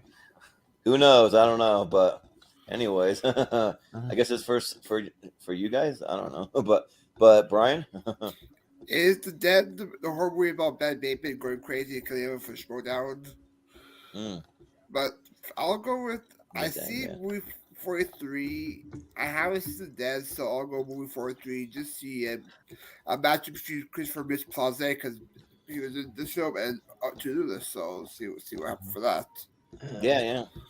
Well, Richie, what do you think? Yeah, Wolfman's not gonna like my answer. I like over time I've learned to defend movie 43 as well. I think there's stuff that doesn't work in here, but like much like SNL, there's some sketches that work, some sketches that don't, and like obviously the balls on chin thing, no, but I love for some reason I like the sketch between Halle Berry and Stephen Merchant. That was when they're trying to one up each other in the prank. They're trying to one up each other and being a horrible person. Yeah, or the serial speed dating with just long, Jason Jacobs. Yeah, and look, I think honestly, I think people misunderstand. The whole point of it is like Dennis Quaid is going into a studio trying to pitch his awful movie. And he's doing it basically at gunpoint. Like he's gunpoint, like his like wacky ideas, and they're just coming to life, like because he's a scribe. Yeah. So in essence, a lot of them are meant to be bad. Yeah. So yeah. Look, is it wonderful? No, but I haven't seen The Den, so I have to go to 43. Yeah. Nice. Good. And all the features like Knoxville too. Yeah, well, like even some of the ones people say are even good. I don't get. There's like an Emma Stone one with like Kieran Culkin. They're like, look, like shouting insults in the grocery store. I'm like, what? No, I don't know. But I guess movie 43. Moving on. Yep. You guys Let's made get into the Sweet 16. Let's get into the championship. You guys made Wolf leave. No, I'm just kidding. Like, he probably just stepped up for something. I don't know. He probably rage I hope I did it. That's a weird thing to leave for. Yeah. No, I think he just, I don't know what he's doing, but Rush and Joe. So, is it Rush and Joe first or yeah. First? Okay. No, I'm first. Joe is a good Nick Cage movie. Yeah, it's a very simple movie. These kind of guys in the wilderness kind of surviving. But I want to champion Rush. I think that's a kind of still an underseen Ron Howard movie, and it's really, really good. Yeah, Hemsworth, if you want to see him acting, he's great. And this is the first movie where I really took note of Daniel Bruhl. Like, he's a total asshole in this movie, but he's pretty great, and it's a good little racing movie. So yeah, I'll give it to Rush. Yeah. So. Joe is the one movie that I watched for this because I looked at my blind spots. I'm like, oh, that looks interesting. I'm a big Nick Cage fan, so I actually saw Joe for the first time, and that movie was awesome. Yeah, that movie was great. I think that it's a really good kind of portrait of like a part of America where they're like in the deep South and like very redneck and like hillbilly. But I lived in Texas for a couple years in that part of the country, and yeah, they really talk like that. They're like, we used to could be able to do this. I'm fixing to show you, and like we're none of them under the Walmarts, yonk to come, or like all the way that they talk it. They actually do talk like that. There's people missing teeth, like all that's real, and like that, and then they like say the most broken English kind of just like Southern weird thing, but they make it seem so serious, like even though they sound half like brain dead or not smart the way that they talk, like in a weird way they kind of like half sound actually smart, like the way that they talk. It's just a really weird thing, especially living around it. I was able to experience that, and yeah, like I think that it works really well. And also Ty Sheridan, he's great in this too.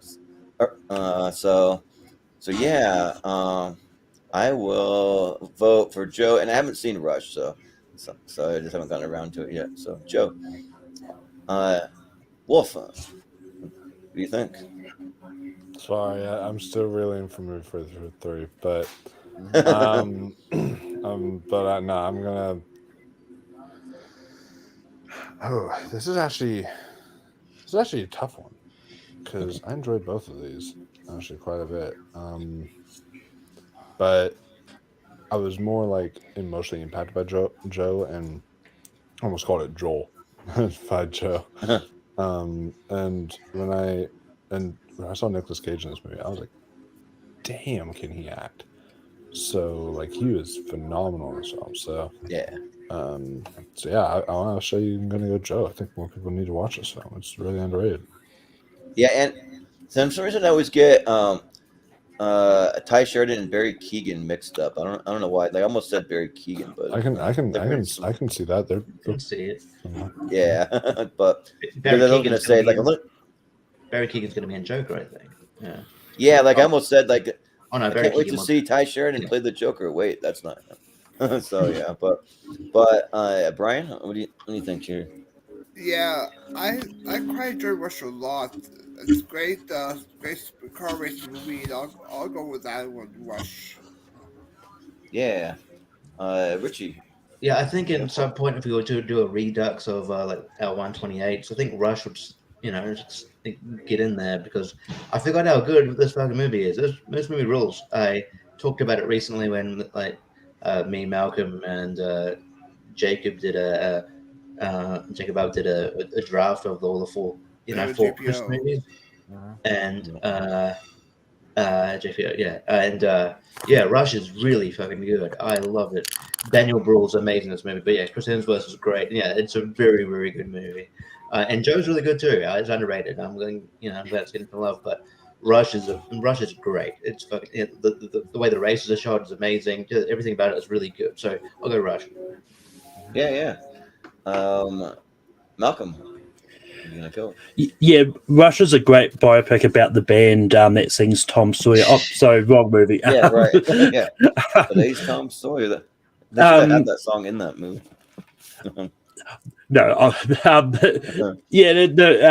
Rush is a very underseen Chris Hemsworth movie because I know a lot of people when they talk about Chris Hemsworth either talk about him as Thor or they talk about him in those bad movies like Ghostbusters and stuff like that. And Rush is one that kind of ends up flying under the radar. It's a really good movie. And yeah, so I haven't seen Joe. It sounds interesting, but I'm going to vote for Rush here. Yeah, well, it sounds like it'll be Rush. Yeah, Rush is good. Yeah, I'll have to check it out for sure. I mean, I'm a Ron Howard fan, so yeah. Next up, we've got there it is. Grown-ups 2 against Lone Survivor. Oh, fucking is Lone Survivor. Come on. Yeah, let's just go Survivor's a good movie. Lone Survivor. Yeah. Lone Survivor's really good. Yeah, I mean, I haven't seen Lone Survivor, but I've seen Lone Survivor is one of Mark Wahlberg's better movies, and it has great sound design. Peter come on, does, you guys! Great sound. You guys don't want to vote for Grown-ups 2? No. I don't want to vote for any. No, because that's a shitty comedy, unlike movie 43. Yeah. Oh my god. Yeah. It's one of the worst theater experiences because there's so many people. There was a packed theater right at Grown-ups 2, and so like me, I think it was back at the time me and my friend just saw everything. So me and my friend couldn't even sit together. So it was just it was just a whole bunch of kids. It was just so annoying. Anyway.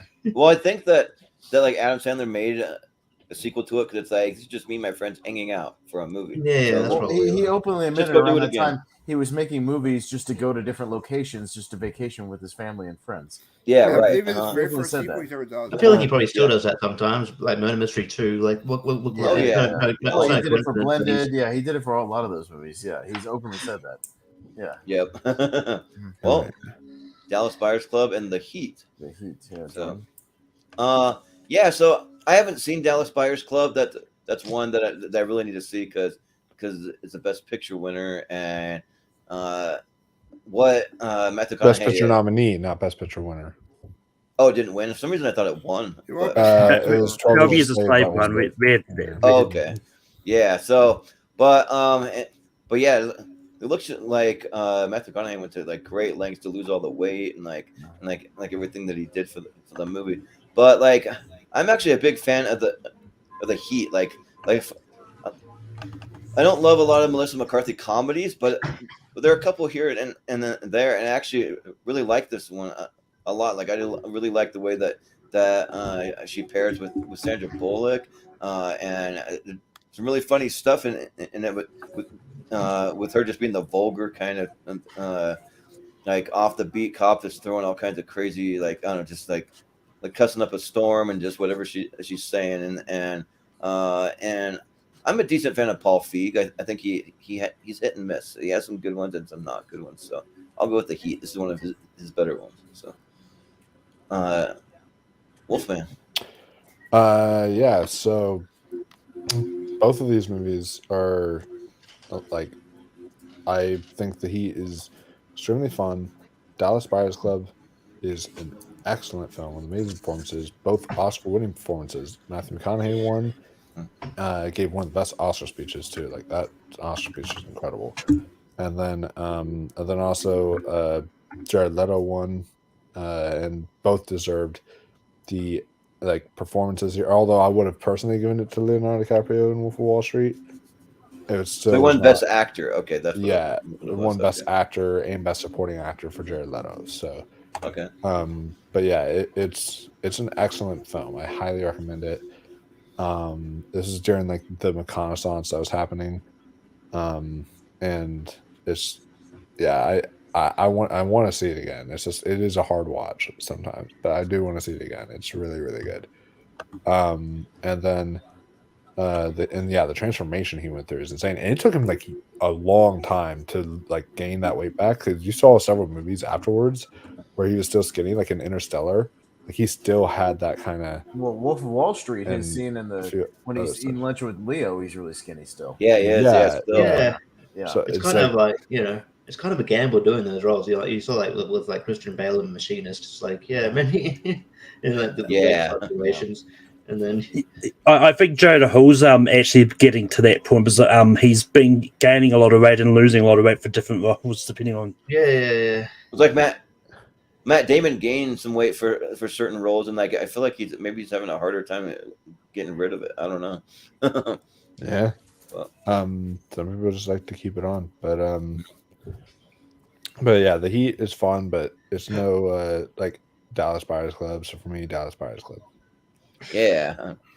Well, Brian, what do you think? I'm going to go with the Heat of this one. It's a big surprise for me. Great action comedy with Sandra Bullock and Mr. McCarthy. Lovely family aspect with Mr. McCarthy's family. Jay Curtin, Bobby Cannavale. I think they're Michael Rappaport as well. Yeah. And yeah, a good performance by Mr. McCarthy. So I'll go with that one. Yeah. Richie, what do you think? Yeah, I really enjoyed the Heat. I think it's real fun. I think Mr. McCarthy and Sandra Bullock have good chemistry. I would have liked them to do a sequel, but I don't know how much money it made. But yeah, I don't know if we'll see a sequel, dude. Because yeah, I thought we would have got maybe a sequel to, some sort of continuation of Bridesmaids by now. But maybe but or even Spy. Yeah. Yeah, I don't know. But maybe he's just on a sequel kind of dude. The Heat's fun, and like there's people who pop up here and there. Like Brian mentioned the family scene. Bill Burr's in there as well. So that's very fun. But yeah, I guess the Heat's fun, and I can watch it whenever. I have to be in a certain mood to watch Dallas Buyers Club, but I acknowledge it's a better movie, probably in grand scheme of things. Matt McConaughey's really good. Jared Leto's really good, even though I'm a bit iffy on him. Like these days, just because of his weird personality and also his roles he picks. Yeah, he's kind of weird. Yeah, I don't know, but he's really good in that. Jennifer Garner's good in this too. Like I'm a bit iffy on her sometimes, but she's good. So yeah, it's tough. I don't mind if he goes through. I'll go Dallas Buyers Club though.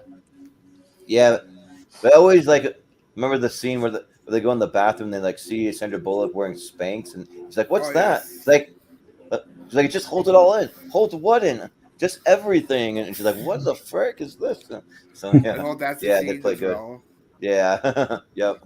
But Malcolm. The Heat was successful at the box office. It made 230 million worldwide, and its budget was only 43 million. Okay. So I mean, we could have got a sequel if they really want to. I mean, there was talks of a sequel, but it got canceled for some reason. I mean, there's always a chance that they can get a resurgence, and they can decide to do a sequel later. Yeah. I mean, it's worked from many other movies, but anyway, I do enjoy the Heat. I do think it's good, but and I know I've seen Dallas Buyers Club and really enjoyed it. It's one that I did actually consider just rewatching for this, but it's also one of those ones that, like Richie said, you do need to be in a certain mood to watch it. If it's heavy themes and all that it tackles, but I'm going to go Dallas Buyers Club. Yeah. Well, Austin? I wasn't as big a fan of the Heat as the rest of the world seemed to be. This is like peak Melissa McCarthy hatred for me. Like, I can't. This you're not a fan of her. This whole movie is her just screaming at people, and it's really annoying. And literally every scene is her just screaming at everybody around her. And there's more dialogue if you listen to it. I don't see that more jokes. I can't because my drums get blown out. And I can't hear the rest of the dialogue because she's screaming at everybody. The one thing I liked was Tom Wilson from Back to the Future. Yes, I was about to mention that. Yeah, he was all right. Yeah. But I was still gonna go Dallas Buyers Club. It's a better movie. All right, Dallas Buyers Club. That makes sense. I just got to see it. I haven't seen it. Yeah. And I will say you don't need to see another Melissa McCarthy movie on. We did decide to cut the Identity Thief. Oh, God. Yeah. That's good. Sorry to disappoint 42 you. up against Bad Grandpa. It's a movie I advocated because I actually really like this movie. It's a guilty pleasure for me. Same here. No, Bad Grandpa. Yeah, but who's up first now? Just call it movie 42. Movie 42. Yeah, movie 42. Yeah. It's the prequel. Yeah. About a baseball guy. Yeah. About Jackie Who's up first? Wolf. Wolf. Yeah. So Bad Grandpa is the only Jackass movie I can even tolerate. It's like these films are fucking garbage. And No wonder you didn't like it. and Just like 43. He just doesn't and like comedy. Bad Grandpa just I like good comedy. There's a difference. I mean, he's like Right. Marco with I'm sorry. He likes comedy. comedy. He likes comedy made by A24. Yeah, that's Yeah. comedy. A24 makes. They put out so highbrow many comedy. comedies. Yeah. Yeah. Nah, yeah, okay. Hereditary is funny as shit. Okay. Bodies. Yeah. Yeah. Yeah. But no, EOA. I'll tell you some of the comedies I like, and then you'll know good comedy. But no, it's Wes Anderson is just peak comedy. Yeah. Yeah. Wes Anderson. Holy yeah. shit. All the hilarious Quentin Tarantino buddy comedy. He can be quite funny. Yeah. I mean, his movies are good. Yeah, like he's got good dialogue. I don't know if that's a good example. But no, but Bad Grandpa is fun, but and Oscar nominated Bad Grandpa, we should also say too, because it was nominated for Best Makeup. Yeah. Ooh, I didn't even know that. That's yeah. funny. It was nominated for Best Makeup at the Academy Awards that year. But 42 should have gotten Oscar love because that movie was actually really good. Harrison Ford was great in this. The late Chadwick Boseman was this was my introduction to him, and I thought he was brilliant in this movie. So, and I was like, okay, who is this kid? I want to see him in a lot more stuff. So, we lost him too soon. Rest in peace, Chadwick. But it's a really good movie. So I'll say 42. Yeah. Well, Brian. It's a tough one. I love the Jackass films. Fortune is a great movie, but if these two were in front of me, which one I'll pick Bad Grandpa. Yeah, sounds good. Richie. See, I think it's to the detriment of the Jackass, of Bad Grandpa, that they do follow kind of a script here.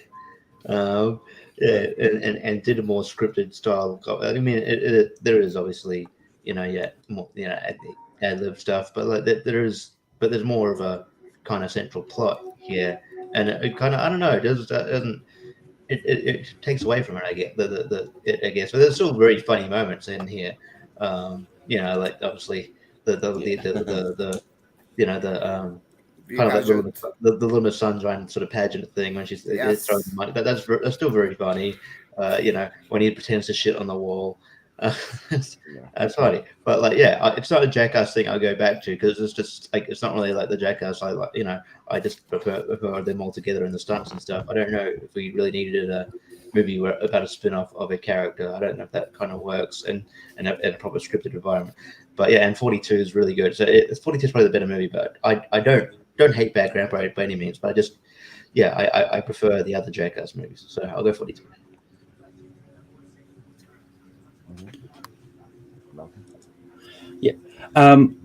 The reason I initially left Bad Grandpa off and Children Advocated, I thought it was the Walter Nero Zac Efron move. The Dirty Grandpa. Oh yeah. Oh yeah. It's easy to get it confused. Yeah. But I mean, I'm not a fan of Jackass at all. Like I've not even seen Bad Grandpa. I don't think I've seen any movies actually. But I've just never been a fan of that hurting yourself for comedy type humor. But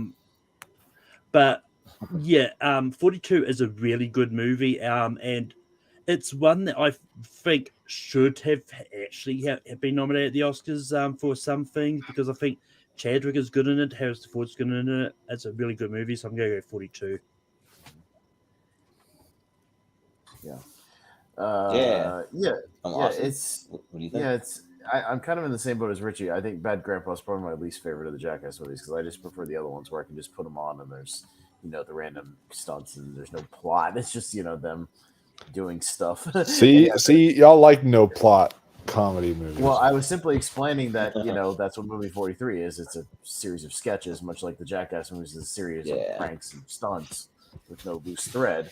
And that the reason why Bad Grandpa doesn't work as well is because they try to throw a thread in there, and it's very awkward with them doing scripted scenes mixed with these sort of pranks against people who don't know what's going on. It doesn't really mesh well. It's very strange.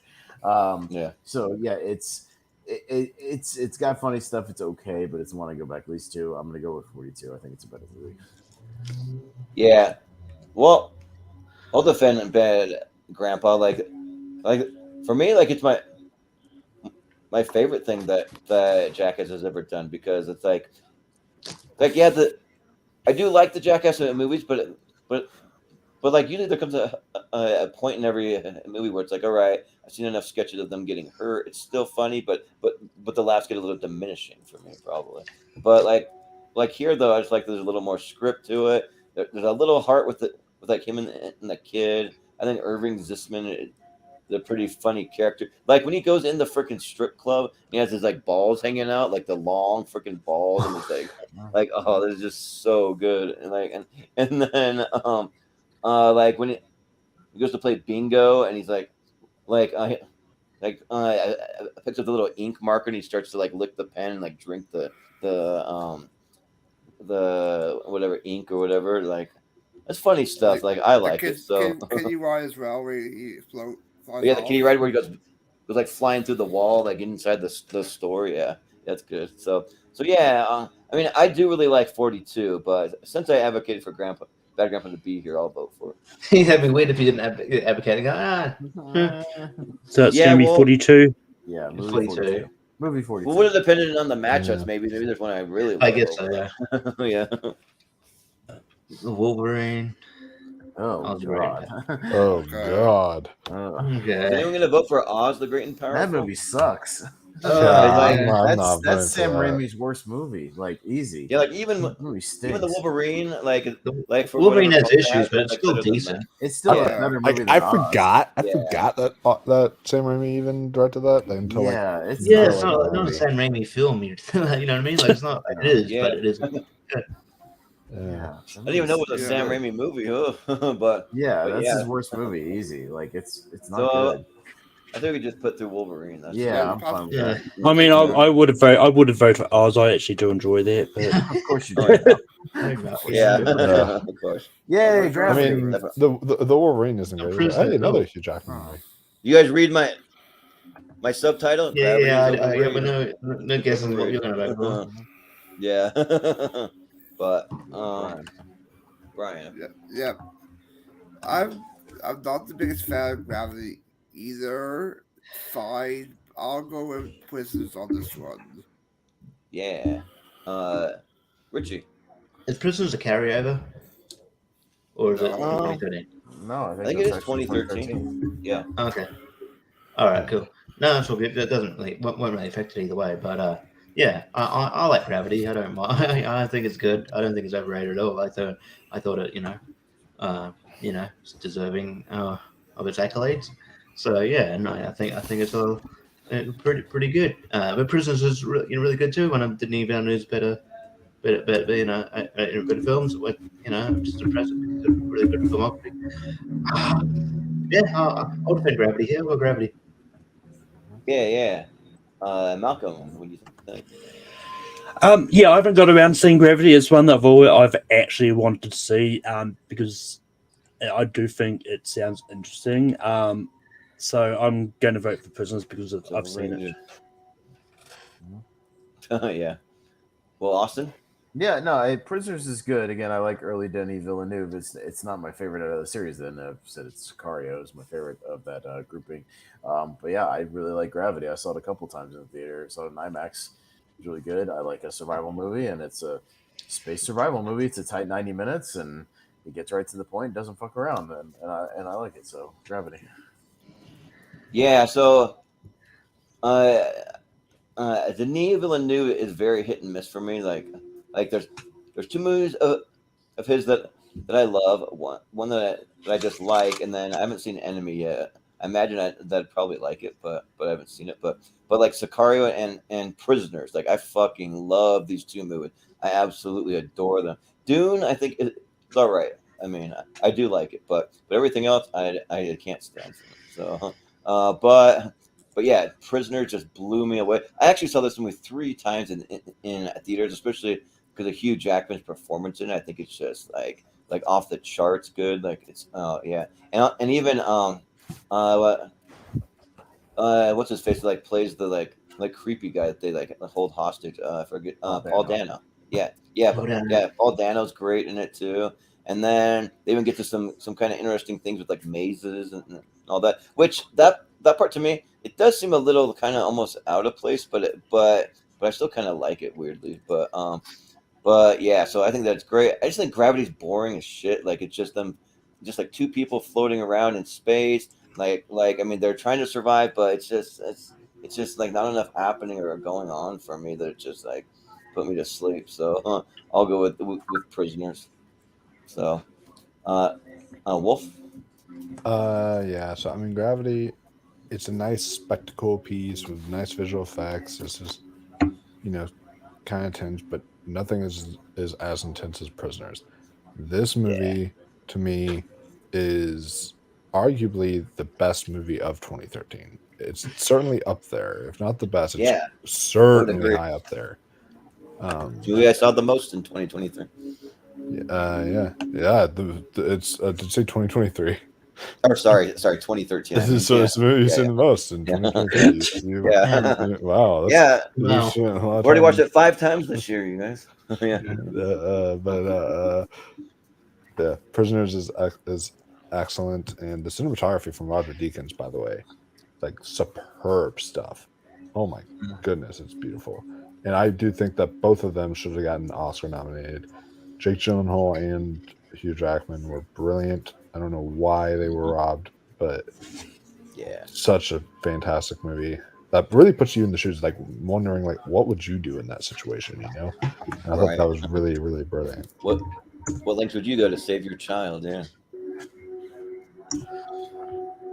Yeah. All right. It's not 2023. That's a weird way to spell John Wick Chapter 4. Yeah, right. Is that everyone? Yes. So I remember so. For some reason I didn't hear what Wolf voted for. I thought he was about to say his thing. Maybe he's a prisoner. Yeah. Okay. Next up, we've got Star Trek Into Darkness up against The Butler. I'm sorry, it's Lee Daniels, The Butler? Yeah. Lee Daniels for some reason. God, I hate when directors. I mean, I never really understood that. Like, even Quentin Tarantino doesn't do that, but like John Carpenter does that. John Carpenter's the thing. Like, I get Tyler it, but Perry, at the same time, it's a little weird. Yeah. On my DVD, it just says The Butler. Oh wow. Yeah. Interesting.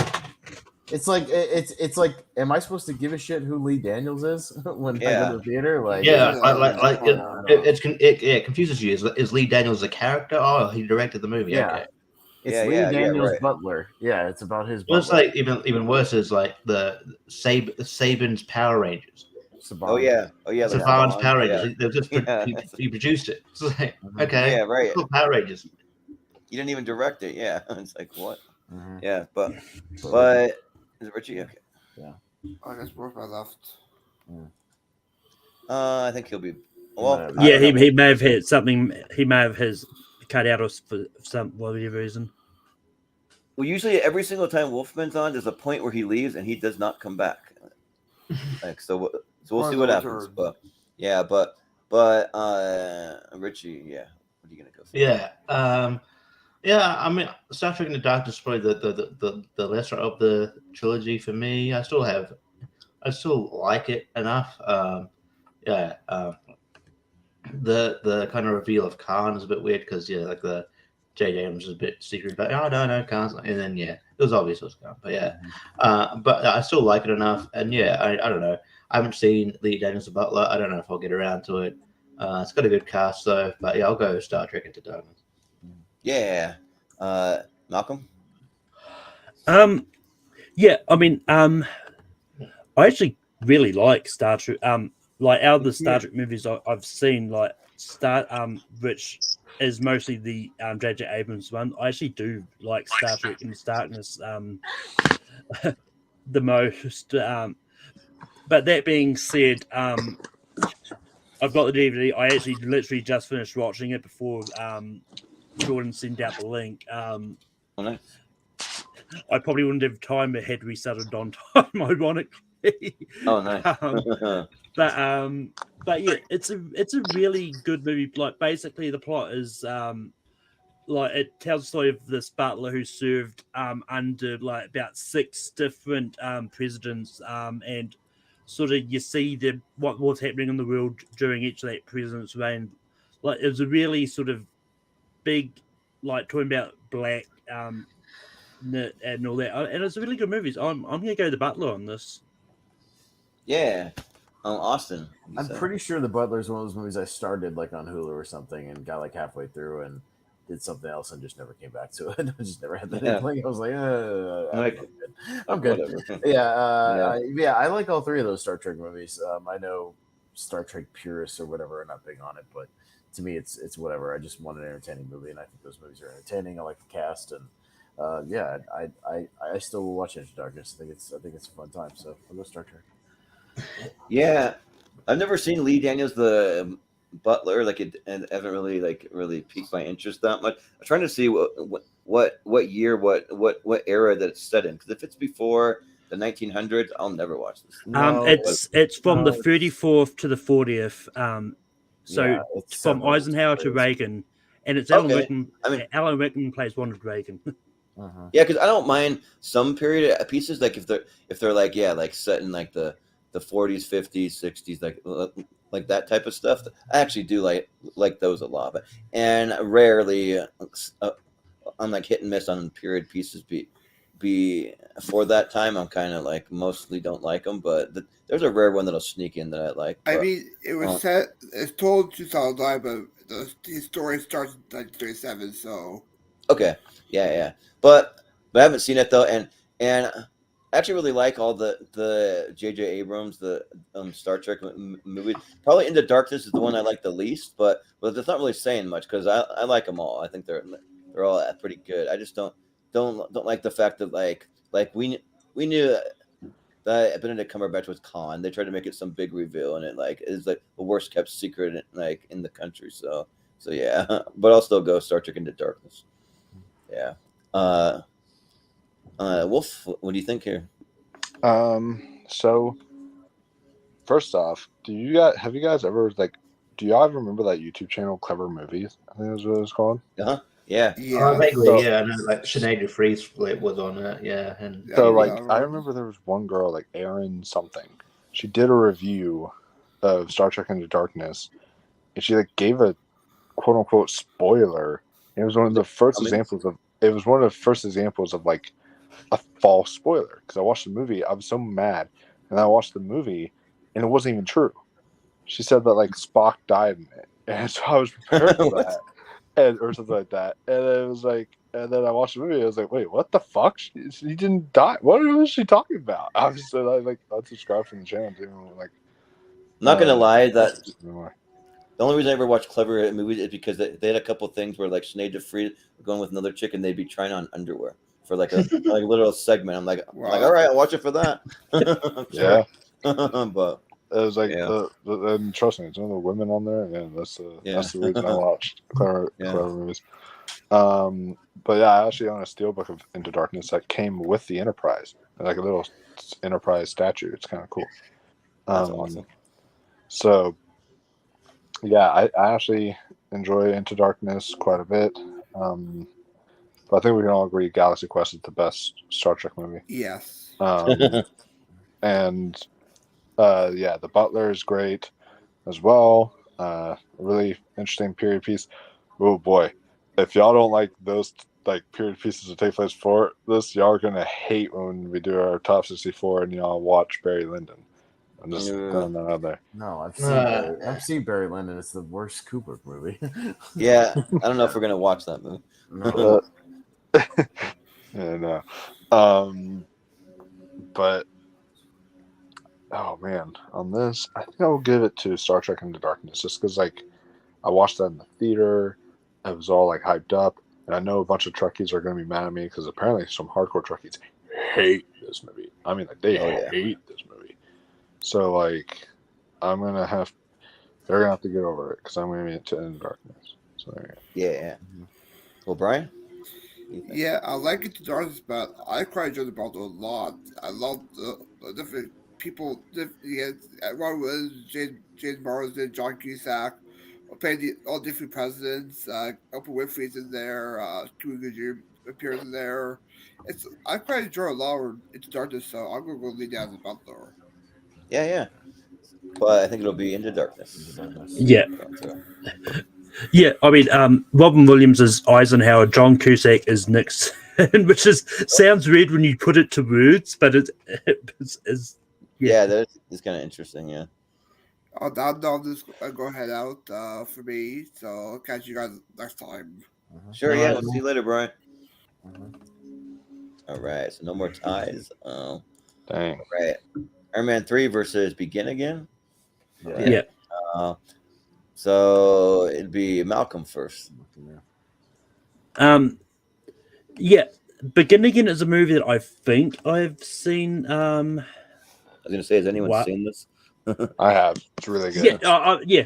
I mean, it's one that I vaguely remember watching back in 2013. I don't think I've seen it since. It's another one because I made a list of movies that were at the library that I was going to get out. Begin Again was another one that I wanted to get out, but it was just unavailable. I've seen Iron Man 3. Once again, it's kind of in the lower part of my MCU rankings. So just because I want a chance to see Begin Again, I'm going to vote for Begin Again. Ooh, it's got Haley Steinfeld in it. I didn't know she was on that. Oh yeah, That's cool. Haley Steinfeld, Mark Keira Knightley, like a great cast. Yeah. Well, Austin. Yeah, I have seen Begin Again. Yeah, it's kind of like a hangout movie. It's like two people kind of meeting together. Mark Ruffalo, is trying to help her out with her singing career, and they're both having pretty rough times in their careers. But yeah, it's a decent little kind of indie movie, and I don't really love Iron Man 3. I think the movie starts out pretty well the first 30 minutes or so, but I hate the Mandarin shit, like I've talked about over and over again. But I hate the Ben Kingsley stuff, like I hate it. And yeah, I pretty much once he gets to that town in like Kentucky or wherever the hell he is, like I check out of that movie like pretty quickly. So I'll go Begin Again. Yeah, I've never seen Begin Again, but obviously, I mean, I'd probably check it out, but I mean, Iron Man 3, I don't love it either. Like, I hate the Mandarin stuff also. Like, I'm with you, Austin. But like the only thing that I really do like about it is the cinematography. Like, I like some of the shots and stuff. But like what they're doing though, the writing and like the way it's done, it's just I don't like any of that. The whole thing with like bringing in all the Iron Man suits, I think it's just stupid. The fact that he throws away his arc reactor, like there's just a lot of like really dumb things. He just gives away his home address on live TV, like a thing that, like, come get me, like, just come, like. Well, they did, and they blew up your fucking house, you idiot. Yeah, you idiot. Yeah, it's like really, yeah. So yeah, but even so, I haven't seen Begin Again, and I think that it's not the worst MCU movie for sure for me. So I'll still vote Iron Man 3. But Wolf, what do you think? Yeah, I'm not a big fan of Iron Man 3 either. I think that, but did y'all know like a baby Jenna Ortega's in this movie? No. Yeah, like a very very young Jenna Ortega's in this movie. I think she plays like the president's daughter or something like that. Yeah. But Begin Again, I thought this movie was really sweet, really charming. Mark Ruffalo and Keira Knightley have great chemistry with one another. And I forget the director's name, but the director directed my favorite movie of 2016, Sing Street. He is a great director. Like that. I want to John Carney, I believe. Yeah, he also did Once. Yeah, which also is really good. I want to see more from him. He hasn't directed anything since Sing Street, I don't think so. He directed a movie this year called Flora and Son. I don't know if it's out yet. Called Florence? Flora and Son. Flora and It has Eve Hewson and Joseph Gordon-Levitt and Jack Rayner. Okay. Interesting. But it's either out now, kind of, or in limited release, or a Sundance movie or something like that. But there's a movie coming out this year called Flora and Son. Interesting. Okay, so I'll definitely go check that out because I love him as a director. And Begin Again is excellent, so I'll go Begin Again. Yeah. Richie. Yeah, I haven't seen Begin Again. I don't mind Iron Man 3, but it's definitely one of the lesser MCU ones for me. There's aspects I like. Even I don't like the Mandarin stuff, but I think Guy Pearce gives it socks, as the Irish would say. I think he's having fun. I like Guy Pearce, and it's not just because he's Australian, but he's a good actor. And I mean I like Shane Black's writing and all that, but most of the time, so there's aspects of it, but it's definitely a weird MCU movie. It doesn't really, It doesn't really feel like it fits in with the rest. I don't know. It's a very different MCU movie, and I don't think people are really prepared for that kind of thing. I do prefer it a little bit better than Iron Man 2, though, so I'll go Iron Man 3, but it's not like enthusiastically, but I'm sure if I saw it Begin Again, I'd probably be going funny for that, but I'll go Iron Man 3. Yeah. Did you vote Malcolm already? I can't remember. I started it off. So, I believe it's Begin Again. Begin Again, yeah. Begin Again. Yeah. And what you want to begin again? Start the break from start. Yeah, right. Well, that General Take was actually in 2. If you like Guy Pearce, you need to watch it.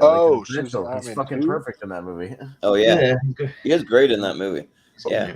Wait, Malcolm, Jenna Ortega was in 2 or 3? No, I said Jen Ortega was in 2 movies in 2013. Both of them appeared in this bracket. She was also in Insidious Chapter 2. I remember that. Oh, she was? Oh. Yeah. Wow. We've got Pacific Rim up against the Great She started Gatsby. out as a Scream Queen early in her life. Yeah. So I think Austin's first, right? I'm very hit or miss on Baz Luhrmann. I think the movie I've enjoyed the most was Elvis, his most recent one. Yeah, I'm not huge on Great Gatsby. It's okay. I mean, Leo's good in it, but Leo has a better movie in 2013 that we still haven't gotten to yet, obviously. But I love Pacific Rim, man. I like the mythology they set up in this movie, and he shot really well. And it's one of the better Del Toro movies, and it's right up my alley, man. It's kaiju monsters and robots. It's kind of shit I love from like Power Rangers from when I was a kid. So it's a grown-up version of that, and I love it. So Pacific Rim. Yeah, for me, it's kind of a pass, kind of. I don't really. I mean, I've actually never seen The Great Gatsby, so I can't really say. It just doesn't seem like a movie that's up my alley. But you never know. Like, I could be surprised, but I mean, I'm just not a fan of Pacific Rim. I actually prefer the sequel, like one of those weird ones, because I just like it because it's more similar to Power Rangers, and it has like a Power Rangers Zord kind of vibe, and they're like moving with like cool music and all that stuff. But I hate the villain in it. Like Charlie Day, don't play a villain. You're horrible. But as a villain, just do comedy. But was he like the main villain though? I thought he was like the side villain. I thought Ron. I don't know. I can't even remember. Like if there was a main villain, I don't remember if there's anyone besides him. But like for this Pacific Rim, like it's just like the robots are way too big and clunky. It's really dark. You can't see half of what's even happening. It's all in the water, so like you don't get a really good look at like what's even going on. And then it's like here's Charlie Hunnam, your new action star. It's Charlie Hunnam, another guy. I roll my eyes. He's on the level of like Jason Clark and some of those guys that I just don't really care about. You're Jason Clark hate. I will never understand. Sorry, I'm just not a fan. He's a great Australian actor. Yeah. We might be like good as like a side character. Like I'll buy him as a side character, but don't use him to lead your movies. He's not Jason Clark, by the way. Yeah. but so with that, I'll probably just vote for The Great Gatsby because like I'll probably watch it. I mean, it's Leo DiCaprio, so that's. You would hate The Great Gatsby. Jordan, you would hate The Great Gatsby. I don't know. You would hate that movie with a passion. And I tell you that right Elvis, now. I mean, Great Gatsby is set in the 1920s as a period piece. I don't think you will like it. It does have modern music in it, though, which is weird. Yeah. It was not one of those old enough ones that I feel like I probably hate it. Like I wouldn't mind something from the 20s, and like I do kind of like a couple of their bars. Didn't he do Moulin Rouge? Like that was okay. Yeah, he did. So yeah, but it was okay. I'm not gonna say it's good, but yeah, I'm voting Great Gatsby anyways. But Wolf? No, Moulin Rouge is fucking great in my opinion. That's like the only Baz Luhrmann film I think is like absolutely fantastic. Yeah. because he's very hit or miss for me. But Jordan, I think I've discovered something about you. I think it's not like necessarily the persons like Jason Clarke and Charlie Hunnam that you hate. I think it's like the movies that they're in, and then you're just Probably. like, and then you assign that hate to the person because like Jason Clarke was in Terminator Genesis. He was in one of the Planet of the Apes movies. I know you're not a fan of those. Yeah, and I don't all like that type of stuff. So it's like I feel like that's like kind of where you fall on. Charlie Hunnam's been in a couple other movies I don't like. I can't remember what, but yeah. Like, oh god, King Arthur, Legend of the Sword. King Arthur, oh yeah. Crimson Peak is boring as fuck. Oh yeah. Crimson Peak sucks, yeah. Oh yeah. So and that's another Guillermo del Toro movie in his Wolfman. Yeah. I'm not a Guillermo del Toro fan except for his creature designs I like. I don't like much else about him. It depends. I like half of his movies and half of them I kind of hate. Yeah, it's weird. I like Hellboy too, but I don't know, not many other ones. But anyways, what are you gonna look for? Pan's Labyrinth is my favorite del Toro. Pacific Rim is like, that's a fun action movie. Great kaiju monsters fighting robots. If that's what you want to see, that's what you get. It's that kind of movie. The Great Gatsby. I watched this when I was reading the book, The Great Gatsby, for high school, and like the book was even better than this movie. Like this movie is just not good. It's just. Well, maybe I wouldn't hate it. I don't know. It's just uninteresting, like boring, just uninteresting. I'm just not really a fan of it, and I'm curious. If I don't know if you've even seen it, Jordan, but like, do you like Pacific Rim 2 more than the original? Yeah. I just said that. Yeah. Yeah. Okay, I didn't hear that. Really like Pacific Rim 2 a lot. It's like Power Rangers. Like it's fun. No, it's not like Power Rangers. It's not. The Power Rangers Zords and like the way that they can move and they can flip around. I cannot believe you just dissed the name of Power Rangers like that. The Power Rangers is such a precious thing to me. It's like. But no. You're voting for Pacific Rim? Yeah, I'm voting for Pacific Rim. Okay, sounds good. Richie. Yeah, I don't mind Great Gatsby, to be honest. I have issues with it, like sometimes Baz Luhrmann always likes to put like modern music in, like kind of like older times. It sometimes works. I think it worked in Romeo plus Juliet and stuff like that. But and I like that movie. It doesn't totally work here, like like Kanye West. It's weird. I think Leo's good in it. Really good, and him and Toby have good chemistry, obviously, because they grew up together. They're good friends.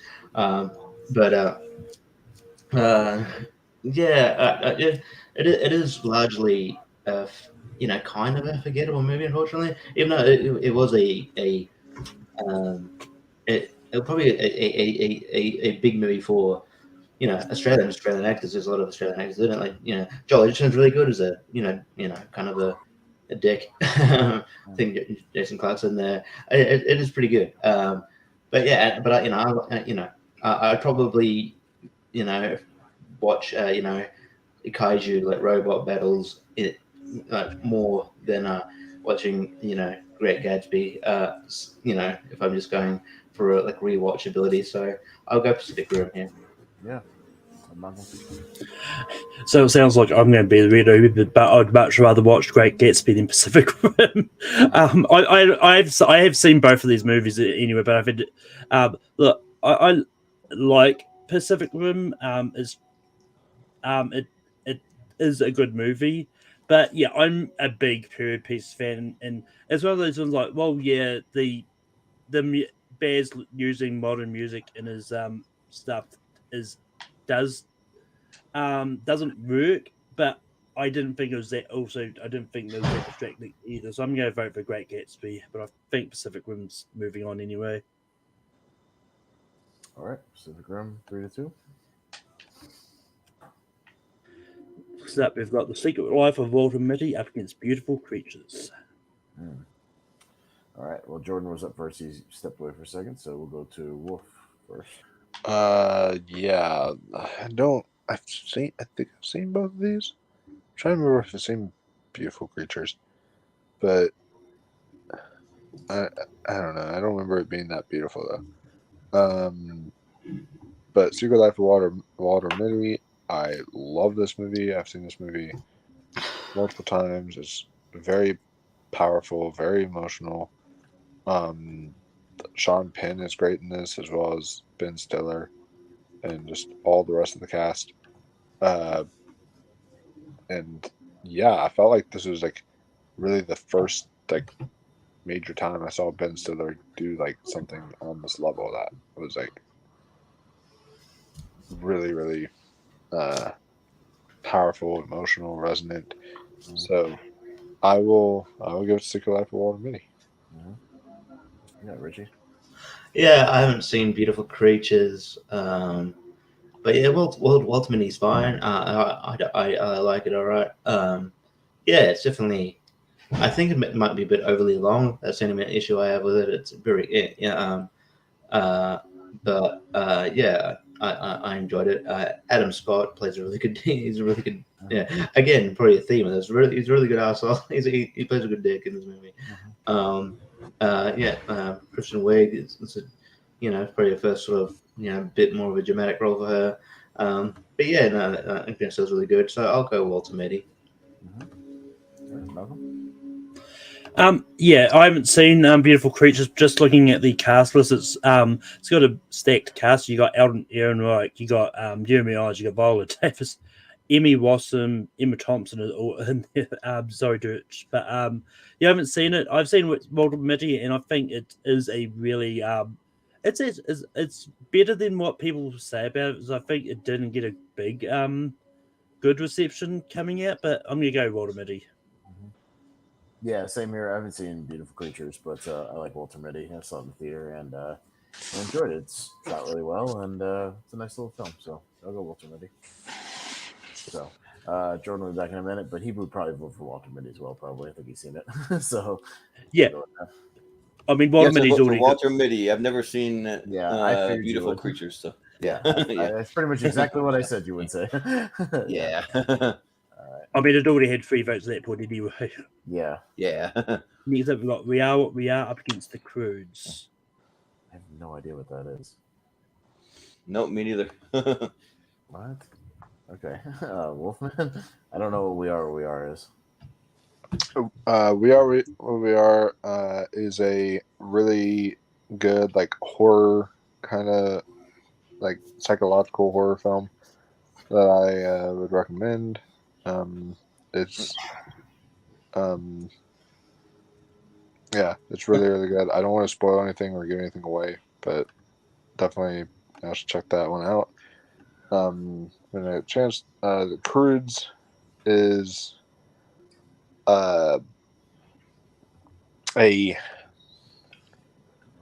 it's actually, you know what? I enjoy the Croods. I was gonna say, yeah, I like it. That's one of those anime films I rarely, these type of anime films that like I'm like Austin when it comes to certain animation where it's just like I just can't stand it. But this one's actually fine. I actually enjoy it. But I mean, yeah, I don't expect We Are What We Are to like get far here, but I'll give it to We Are What We Are. Sure, yeah. Richie. Yeah, this was generally hard because I don't know what. I never heard of We Are What We Are until a few seconds ago, and I'm not that high on the Croods. It's whatever. It's a movie. I don't know. Maybe because We Are What We Are is more my speed, even though I haven't seen it. I'll go that. The poster looks intriguing, so I'll go We Are What We Are. Yeah, Malcolm. Yeah, I believe We Are What We Are is a remake of a Mexican movie of the same name, and I think that Mexican movie movie is a Kesha song. Isn't there a Kesha song called We Are What We Are or something? We are. Yeah, we are. Yeah. But yeah, I mean, it sounds interesting. It's got Julia Garner, Wyatt Russell, Kelly McGillis is there. But Yeah, I haven't seen it. Here's the synopsis. The Parkers, reclusive people who cling to ancient customs, find their secret lives threatened when a torrential downpour and the death of the family matriarch forces daughters Iris and Rose to assume special responsibilities, and it's a horror film. Yeah. Oh, that doesn't explain much, but yeah. It's vague because they go into it's trying to keep it as vague as possible. Like this film is very like it. I don't want to reveal anything to you guys. It's okay. Probably better we don't know much. Yeah, but yeah, but I think The Croods is pretty good. I think it's an underrated DreamWorks movie. I'm not saying it's like top 10 or anything, but it's a really good. So I'm gonna go with The Croods. Yeah. Austin. The Croods has Nick Cage. The Croods. I don't have much for this round. Yeah. You just made me laugh when it comes up in Austin. Just like what? We are what? All right, whatever. Okay. Yeah. Well, I'll keep that movie in mind when we're done with the first two parts, and I go, wait a minute, that was in there, but this movie wasn't in there. We'll get to it, I'm sure. Yeah, there might be a few that maybe. Well, we are is actually though that's actually one of the best reviewed movies of 2013. So like that actually fits for being in this tournament. Well, so, I mean, for a cool and unique horror movie, I'm not that attached to The Croods. I think Croods is good, but it's not anything I'm like crazy about. So let's go with We Are What We Are. Sure, let's champion a lesser known one. Yeah. All right. Yeah. Sure. So did it make Austin, it, or like Austin, which one won? I think you like We Are What We Are a lot, Austin. I think you would.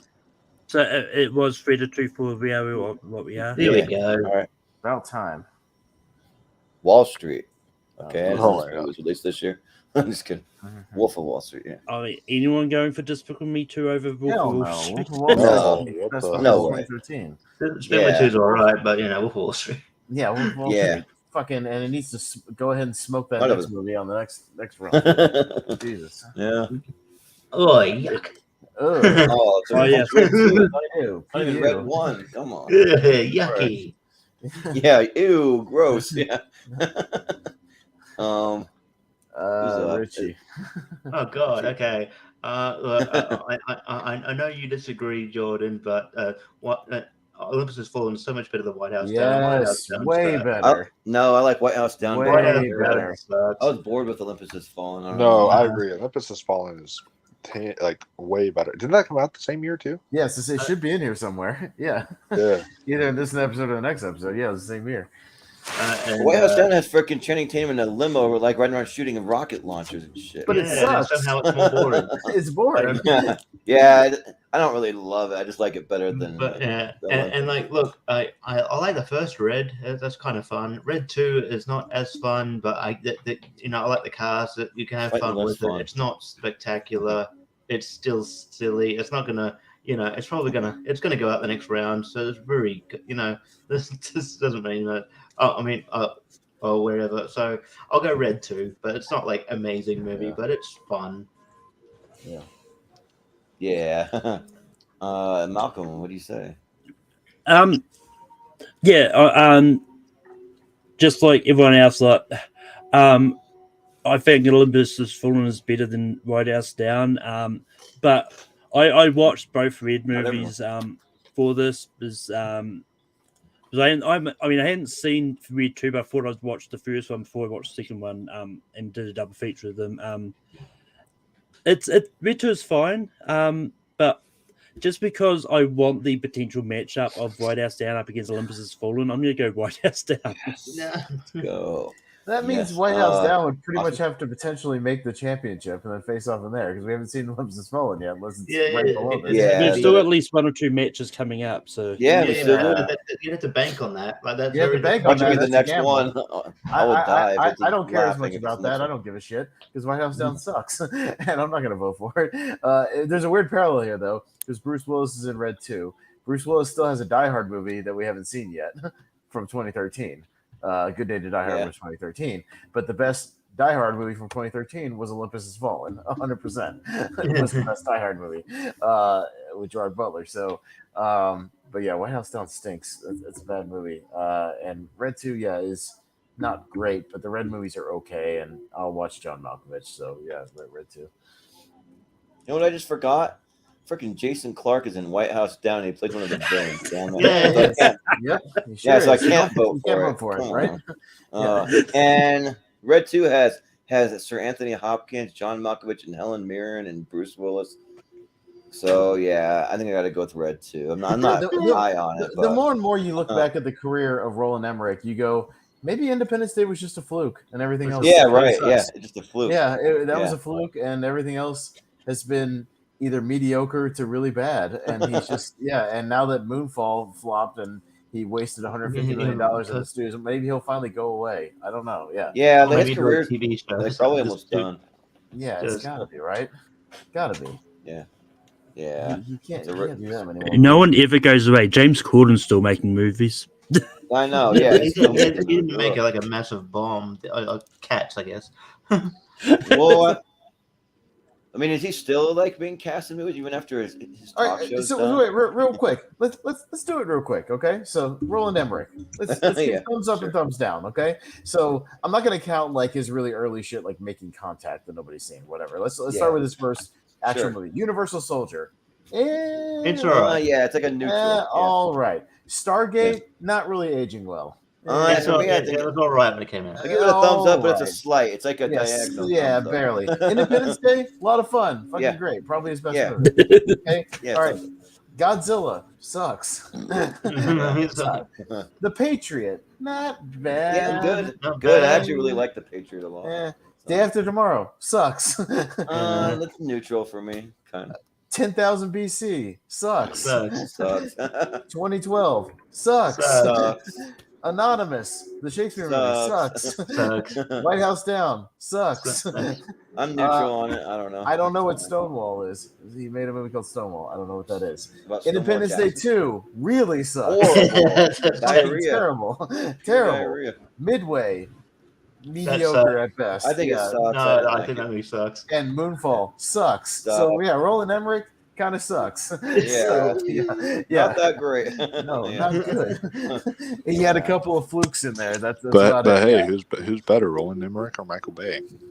Michael Bay. Michael Bay. Michael Bay made The Rock. Michael Bay. I could argue there's at least 5 or 6 Michael Bay movies I like a lot. Like I could still got to see Ambulance, so we'll see. I mean, do both filmmakers have enough movies to do Michael Bay versus Roland Emmerich? No, not really. Probably not. Well, that'd be fun. You might have enough for a 32. It'd have to be like a half bracket. Yeah. Yeah. If you threw some other big time disaster directors or something. We found another similar one. You do like a 3-way. There might be another director something out like there. that. Yeah, I'm sorry. I don't know who, but yet, but yeah. I didn't has everyone voted? No. But see, I told you, Jordan. It's just what the movies that Jason Clarke is in, because White House Down. I can't do it. Can't bring myself to do it. I'm sorry. It's like that's what causes your Jason Clarke hate. Is just because the movies that he's in. So, he plays a villain at least, so that's better. But still, no, it's this to me. It's the lesser of the two shits. Y'all figure that out. Yeah. Yeah. So red 2. Yeah. I just find it funny that it took Jordan to realize Jason Clarke was in White House Down from just completely turn. Yeah, I was like, screw that movie now. Yeah, like Yay. Oh, easy. Now all it's missing is just Kristen Stewart, but you know. Yeah, right. I don't think she have anything. Pretty Twilight movie. Yeah, you might be saving Kristen Stewart, Jordan, because I think it would probably just be a Twilight thing. Probably, yeah, but let's just put to the Man of Steel here. Mama's all right. It's okay, but it's not. I think it's it's okay. It's okay. I remember being okay, but Man of Steel's fucking great. So yeah. But Mama was one of those trailers you saw 50 million times in front of everything. God! God! Jack the Giant Slayer! Holy shit! I forgot. I literally forgot that movie. I forgot that movie existed. I did too. Holy shit! So about time. Yeah, but if you compare Nicholas Hoult to like how bad or even mediocre he is in Jack the Giant Slayer to how he's in I haven't even He has About Time. grown leaps and bounds as an actor. He has About like Time is a double, much better movie, and I don't even No, like no, rom twice coms. as good actor. I've not even seen that, but I've seen Jack and the Giant Slayer, and I can tell you that sucks. Yeah. like I actually remember About Time existing. I don't remember Jack and the Giant Slayer even existing. I saw that with my buddy at the midnight show because that's just what came out that week, and that movie blows. So with my ex-fiance, and that movie sucks. Yeah. Bryan Singer directed that movie. Does anybody remember that? Wow. Yeah, right. Yeah, he did direct that Bryan movie. Singer did Jack the Giant Slayer, and then right after he did Days of Future Past. Well, what a swing! Yeah, which both had Nicholas Hoult. Yeah, but I don't know what 20 Feet from Stardom is. Does anyone know? No, I don't know. It's a documentary from the director of Won't You Be My Neighbor. Ooh, I'd be intrigued by that because Won't You Be My Neighbor is freaking great. Yeah. But do you want to just put the machete kills? Anyways. No, let's talk about it. Malcolm.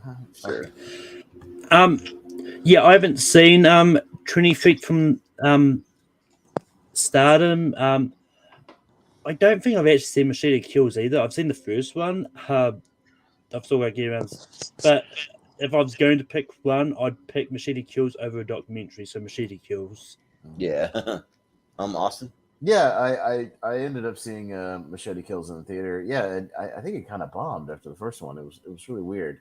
But it's a shame because it has a tease for Machete in Space, which we never got, where he's got like machete lightsabers, like which I wish we'd gotten. But yeah, that would have been cool. But the cast is fucking nuts in that movie. Like everybody is somebody you recognize in Machete Kills that pops up, and especially Charlie Estes, going by that name. Yeah. But yeah, it's a lot. Damian Bashir's in there, Michelle Rodriguez, Sofia Vergara, Lady Gaga, Antonio Banderas, Walton Goggins in there. It's a good cast, and I like it. So look at Machete. So surprisingly, I've never seen any of the Machete movies. I need to see this, but right now I'm just gonna vote based on the poster, and that Machete Kills poster looks way cooler than that 20 Feet from Stardom. Just like someone that would annoy me, like she's singing the word irresistible and like a pop, but not annoying. Because the director though, it's Morgan Neville who did Won't You Be My Neighbor. Yeah, but still, yeah, I would way rather watch Machete Kills. So yeah, Wolf. So yeah, 20 Feet from Stardom is a fantastic documentary about backup singers, which is very interesting because they don't get enough like appreciation. Yeah. I don't think so. It's a very interesting documentary exploring the backup singer kind of community and everything. So that does sound interesting. I think it won the Academy Award as well. Yeah, it did. Documentary. Yeah. So I definitely recommend it. I saw the first Machete. I never actually watched Machete Kills just because the first Machete I was just not a fan of, so I never wanted to even watch Machete Kills. But yeah, I'll be, I guess, the lone wolf and give it to 20 Feet of Stardom. Lone wolf. Machete. I think you pronounce it machete, don't you? It's not machete. Right? Machete, don't yeah, but Richie? Yeah, I haven't seen 20 Feet of Stardom. Like Machete Kills, it's a good B grade fun. So yeah, if you don't go in expecting much, it's a lot of fun. So Machete Kills. Yeah, it seems to me like maybe one of the best B movies out there. I don't know. They're both fun B movies for what they are. Yeah, they don't take themselves too seriously. They're You know, if you think about it, backup singers are like backup singers are practically like the stuntmen of the singing world. Like they do a lot, but they don't get enough appreciation. Yeah. I definitely check out that documentary.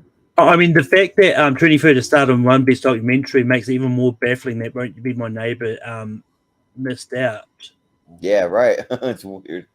But, well, we can keep it quick because I think we are kind of running a slightly long, but not terrible. Yeah, well, it's speed round time anyway, so let's go speed time. So, so the winners of this make it to the championship, right? And then it's all after that. So, yeah. All right. All right. So Austin, right? First, I'll go All Is Lost. I like that movie.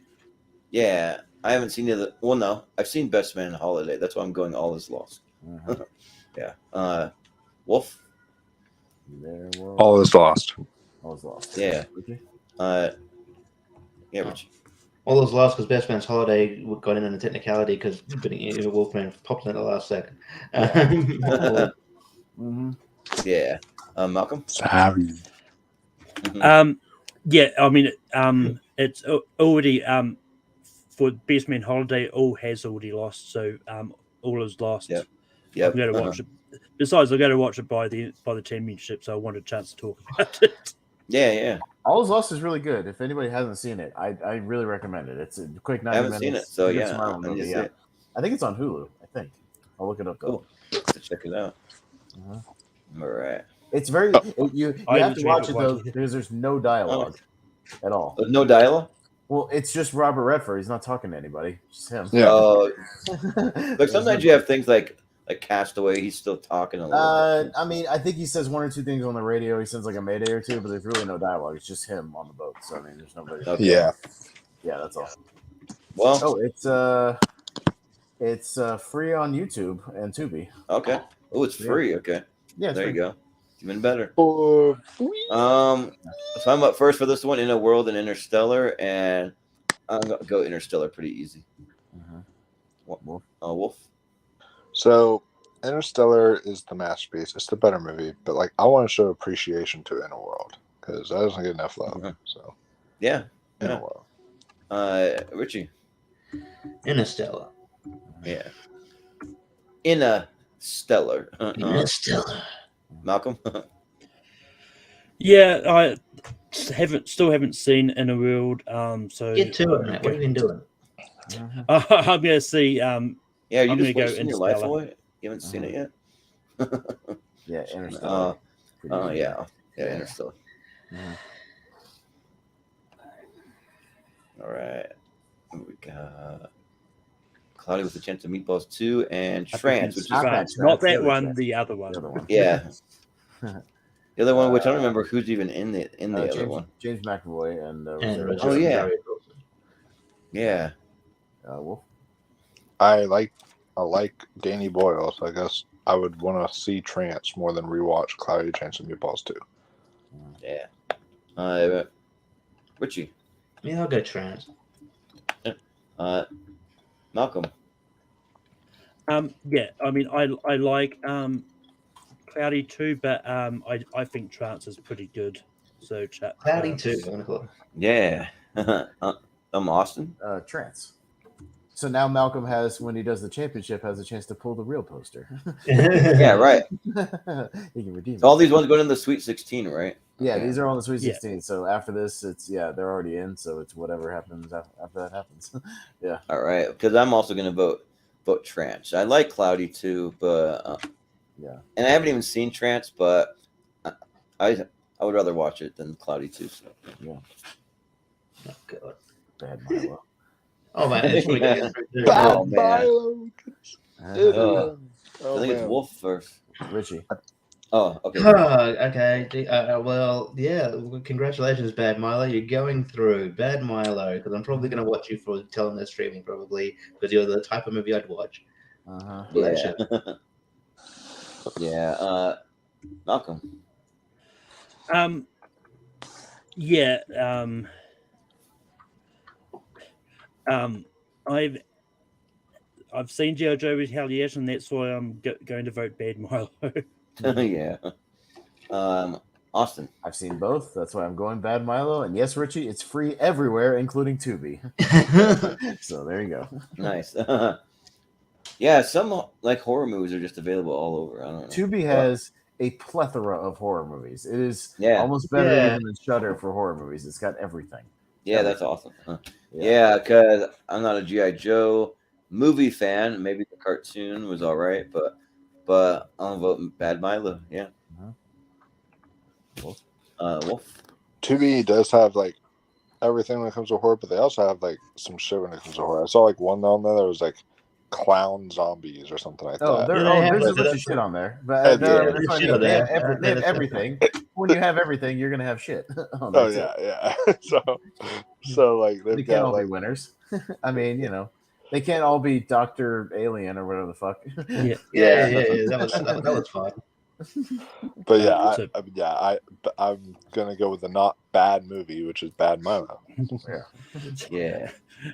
I can't remember. I see everyone on the championships like, what the hell? What the fuck is that? Yeah, right. Yeah, they're gonna be. Yeah. And then they would discover the Ooh, masterpiece. shit. Oh, frick. Yes. Damn, why couldn't we? Can we replace Bad Words up there with Bad Milo?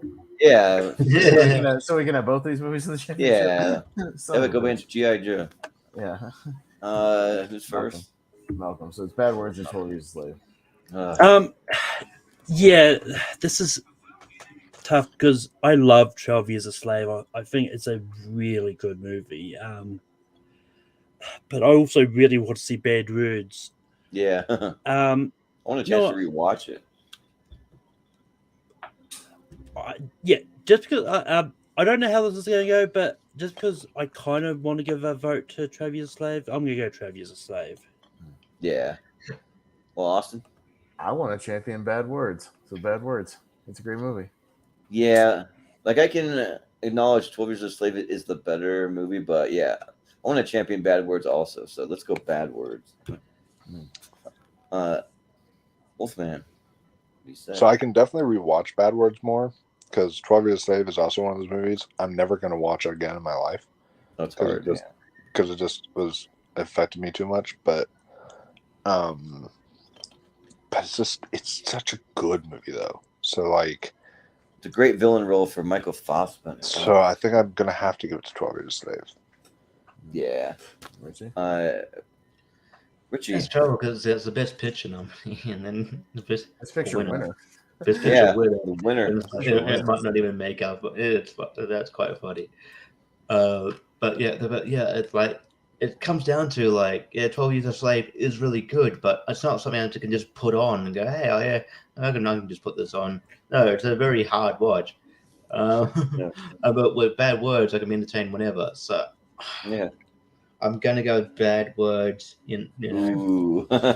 So best picture winner for 2013, 12 Years a Slave, not even in the championship. Not even the championship. Wow. Yeah.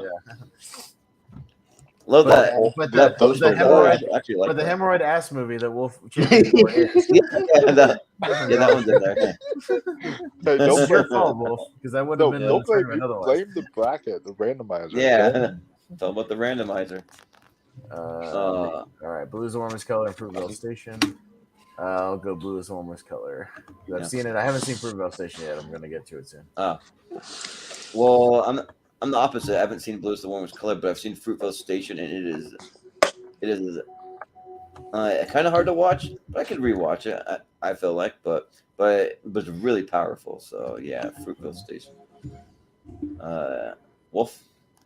So my logic is, Fruitvale Station is maybe the better movie. I can rewatch the hell out of that lesbian scene.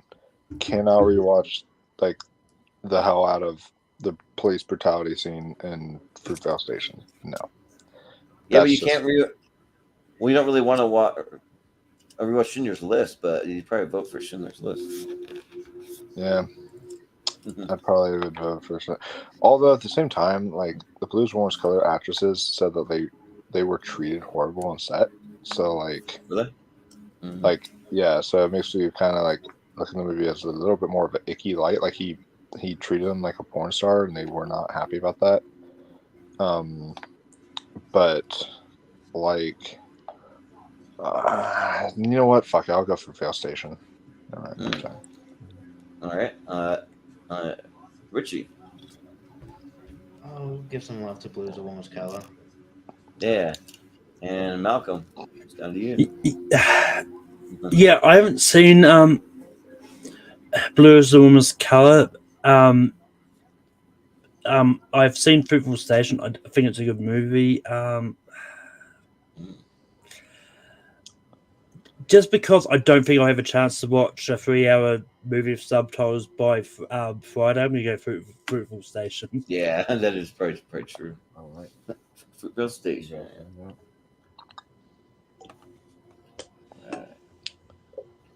We got Almina and Enemy, all right. And it's me first, right? Yeah. Oh, well, 2 movies I haven't seen, so if I were to watch one. I was actually about to watch Enemy if I would have had time. So let's go with Enemy.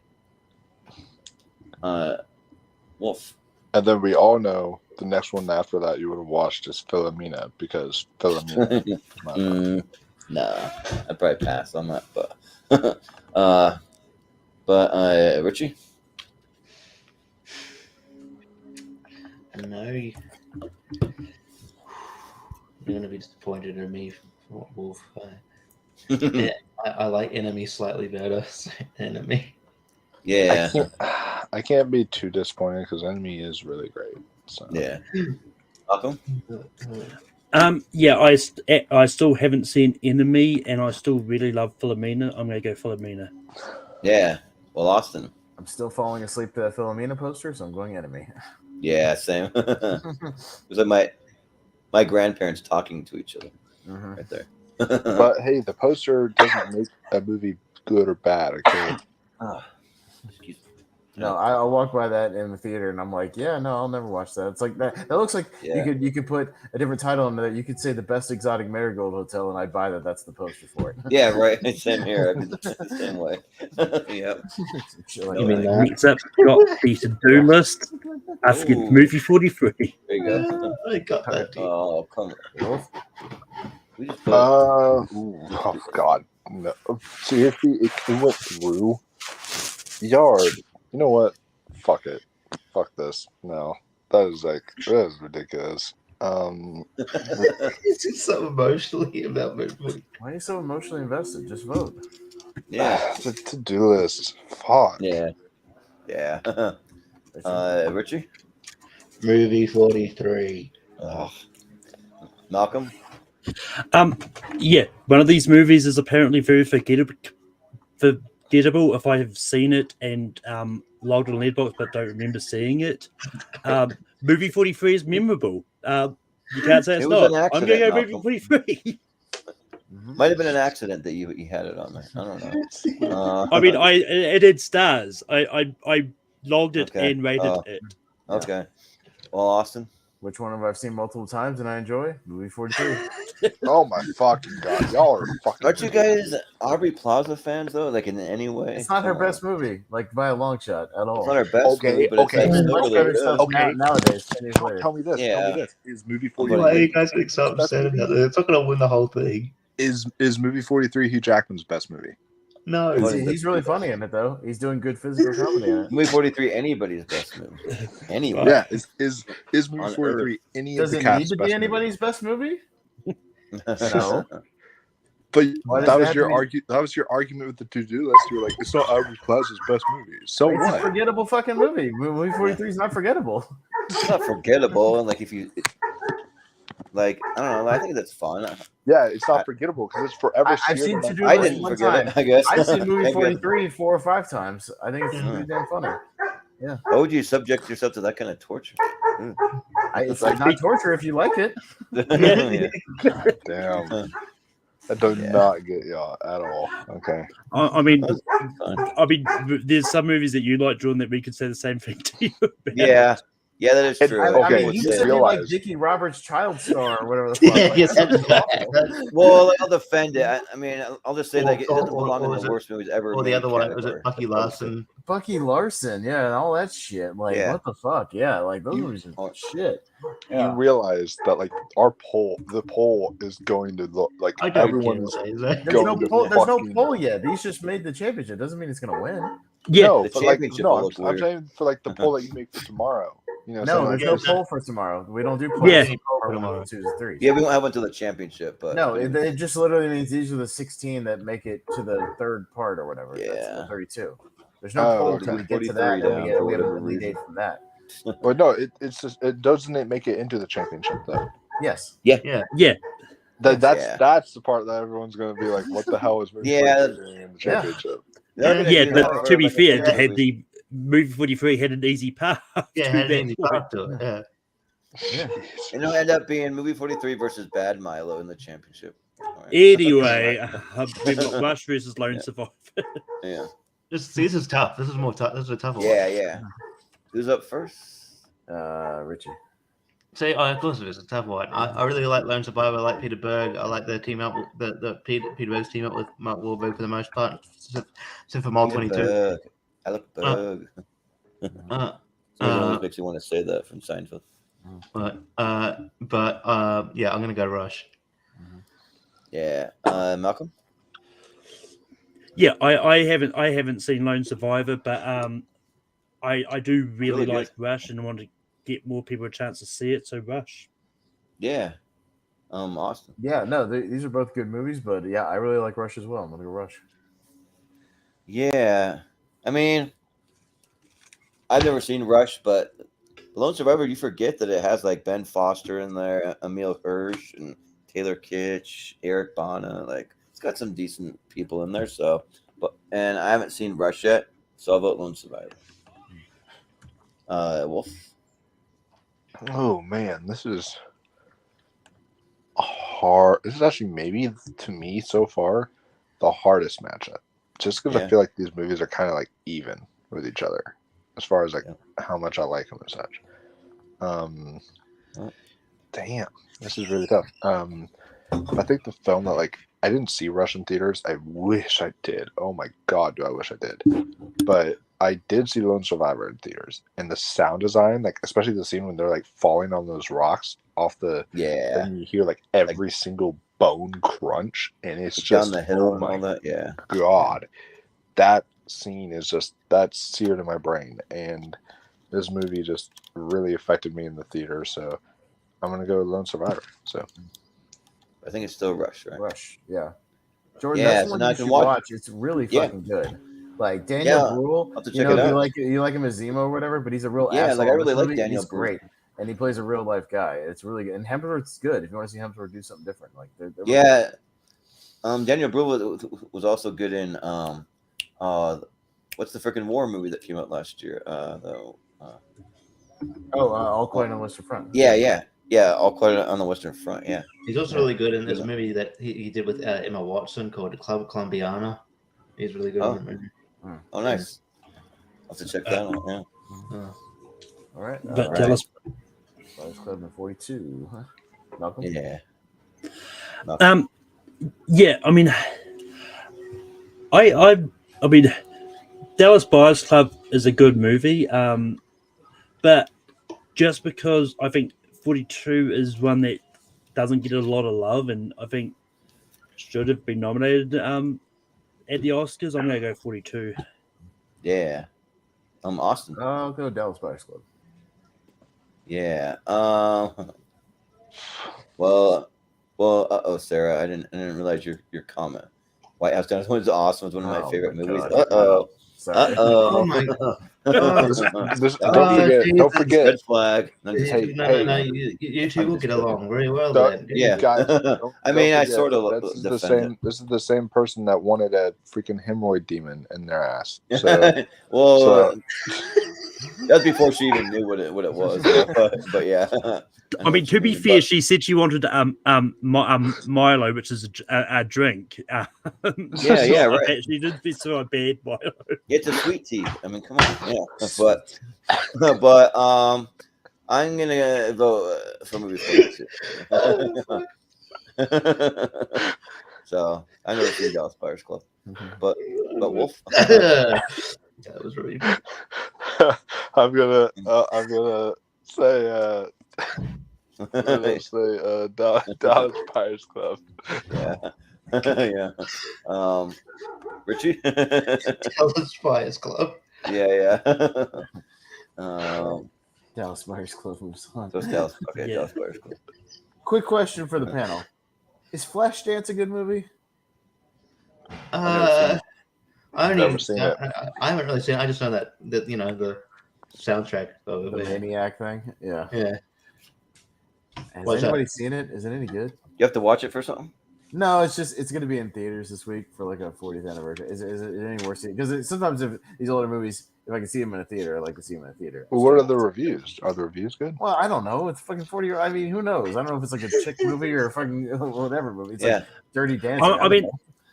I think it's a musical, if I remember it right. It's a music movie. I don't think it's a musical, but yeah.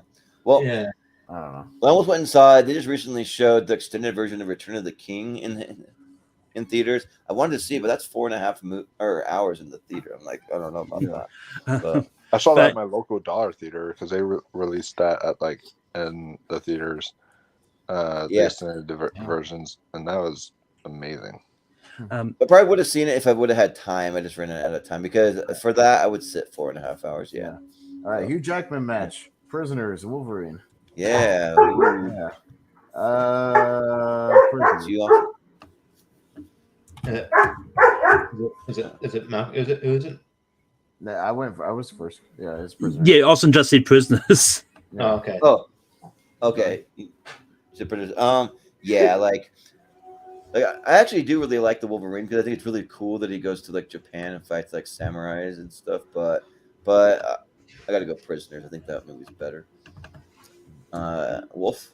Wow, looking side by side of this map, like I did not realize the color grading on these posters are almost the exact same. Yeah. Wow, that is really weird. Okay. Anyways, I'm gonna go with Prisoners. It's just a masterpiece. So yeah. Richie. Oh man, still getting remember. Prisoners. Yeah. Malcolm. Yeah, I do like the Wolverine, but Prisoners is the better movie. Yeah, so it'd be Prisoners. All right. Star Trek Into Darkness up against Begin Again. All right, and it's me first. I've never seen Begin Again, so I'll go Star Trek Into Darkness. Wolf. And I will begin again. So with voting begin again. So sure, yeah. Richie. Oh, sorry. Star Trek. Oh man, sorry, that just got me. Star Trek. Yeah. Who knew that movie existed with the freaking hemorrhoid demons? Yeah. What are you talking about, guys? It's one of the best movies of 2013. Sure, yeah. I mean, yeah. I'm just saying I didn't know that it existed. So, but Malcolm. I'm going to go Begin Again. It's one of the best movies of 23, along with movie 43, as we'll see in the championship. Sure. So, yeah. Star Trek Into Darkness. Yeah. So we'll find out on Friday. Yeah. It's truly one of the best. I'll be there to vote for it. Sounds good. Yeah. Yeah. All right. Let's make movie 43 a 2-time champion. Well, let's not. No. So Star Trek Into Darkness. Yes. Yeah. Let's put another shrimp on the barbie. Let's not. Pacific Rim up against Secret Life of Walter Mitty. Okay. Pacific Rim. Richie. Walter Mitty. Yeah. Malcolm. Walter Mitty. Yeah. Austin. Pacific Rim. And I can't vote Charlie Hunnam, so Walter Mitty. What if I was to tell you Jason Clarkson, Walter Mitty? Is he? No. No. Would that be funny if it was? I'm not. I mean, I probably hate Pacific Rim enough that I wouldn't switch my vote. Probably. I just don't like Pacific Rim. Who do you hate more, Charlie Hunnam or Jason Clark? Jason Clark, probably. But, because I do like Sons of Anarchy with Charlie Hunnam, so I mean, there's that. We are what we are up against Wolf of Wall Street. Wolf of Wall Street, move on. We don't know. We've never seen We Are What We Are. I mean, come on. Yeah, but I've seen Wolf of Wall Street. Yeah. I've only watched Wolf of Wall Street 65 times. Yeah, same here. Yeah. Man of Steel. Man of Steel, move on. Yeah, Man of Steel. Let's All just right, go. they're both in the championship. Sounds good. All right. About time. Okay. About time. Yeah. Move on. Here's the matchup. Richie? Yeah, I'll go About Time. Yeah. Malcolm. About Time. Yeah. Austin. Yeah, Machete Kills is good, but I'll go About Time. Yeah, I'll go About Time. I think About Time is one of the best rom-coms ever made, so that's good. Wolf. Well, it's about time. Yeah. Yeah. About time it moves on. All right. So that's what's been the championship. Now it's anything goes. So Bad Milo. Let's go. Yeah. Movie 43. Yeah. Movie 43. Let's go. Anything goes, yeah. Oh, fuck off. Oh. I believe it's All Is Lost up against Interstellar. All right. Oh, okay. All is lost right now because movie 43 is in the championship. I think there's worse things in the world that's happening than movie 43 being in the championship. Yeah. Malcolm. You know what? Interstellar's already in the championship. All Is Lost. Yeah. Austin. Yeah, I'm in the same boat. Interstellar's already in. Let's. I'm on a champion. All is lost. It's a really good movie. I've been on his boat. Yeah. I've just never seen All Is Lost, so I got to go Interstellar. Wolf. So, Wolf. While I like Interstellar more, this is a 2013 tournament, and I know that there's carryovers and such. Interstellar already won a tournament. All is lost. I want to show some love, so all is lost. Yeah. Richie. Yeah, I'll go All Is Lost. Yeah, but which movie has a better chance to knock out movie 43? Interstellar. Probably. Yeah, that's why I'm betting All Is Lost. Yeah. Oh my god. No, I'm just kidding. All right, so All Is Lost. Moving on. Yep. Yeah. All Is Lost. We've got Trance up against Bad Milo. The butt hemorrhoid movie may keep on going. Yeah. I'm up first. I'll say Bad Milo. Sure. I've never seen Trance, so Bad Milo. Wolf. Well, you've never seen Bad Milo either, but nope. But I'll go with I'll go with that. Man, that hemorrhoid demon just keeps on pushing through that. That hemorrhoid demon would fit right in movie 43. Just pointing that out. Oh wow! Yeah, that's true. Bad Milo. Yeah. Malcolm. I was actually going to be the same one here and vote Trance because it's actually a good movie. The same one, yeah. Which is saying something good about the one that likes movie 43. Yeah. Right. No, Bad Words up against Fruitvale Station. Ooh, that's a good match. Jordan? This one's actually really hard. Oh, man, because I think Fruitvale Station is so good. I love that movie, but Bad Words is good too. But they're both going to be in the championship, so Bad Words. Yeah. Wolf? Wolf. Oh, I could definitely rewatch Bad Words. In fact, I might do it tonight, but I could definitely rewatch Bad Words. I can't rewatch Fruitvale I might Station. rewatch Bad Words tonight also, yeah.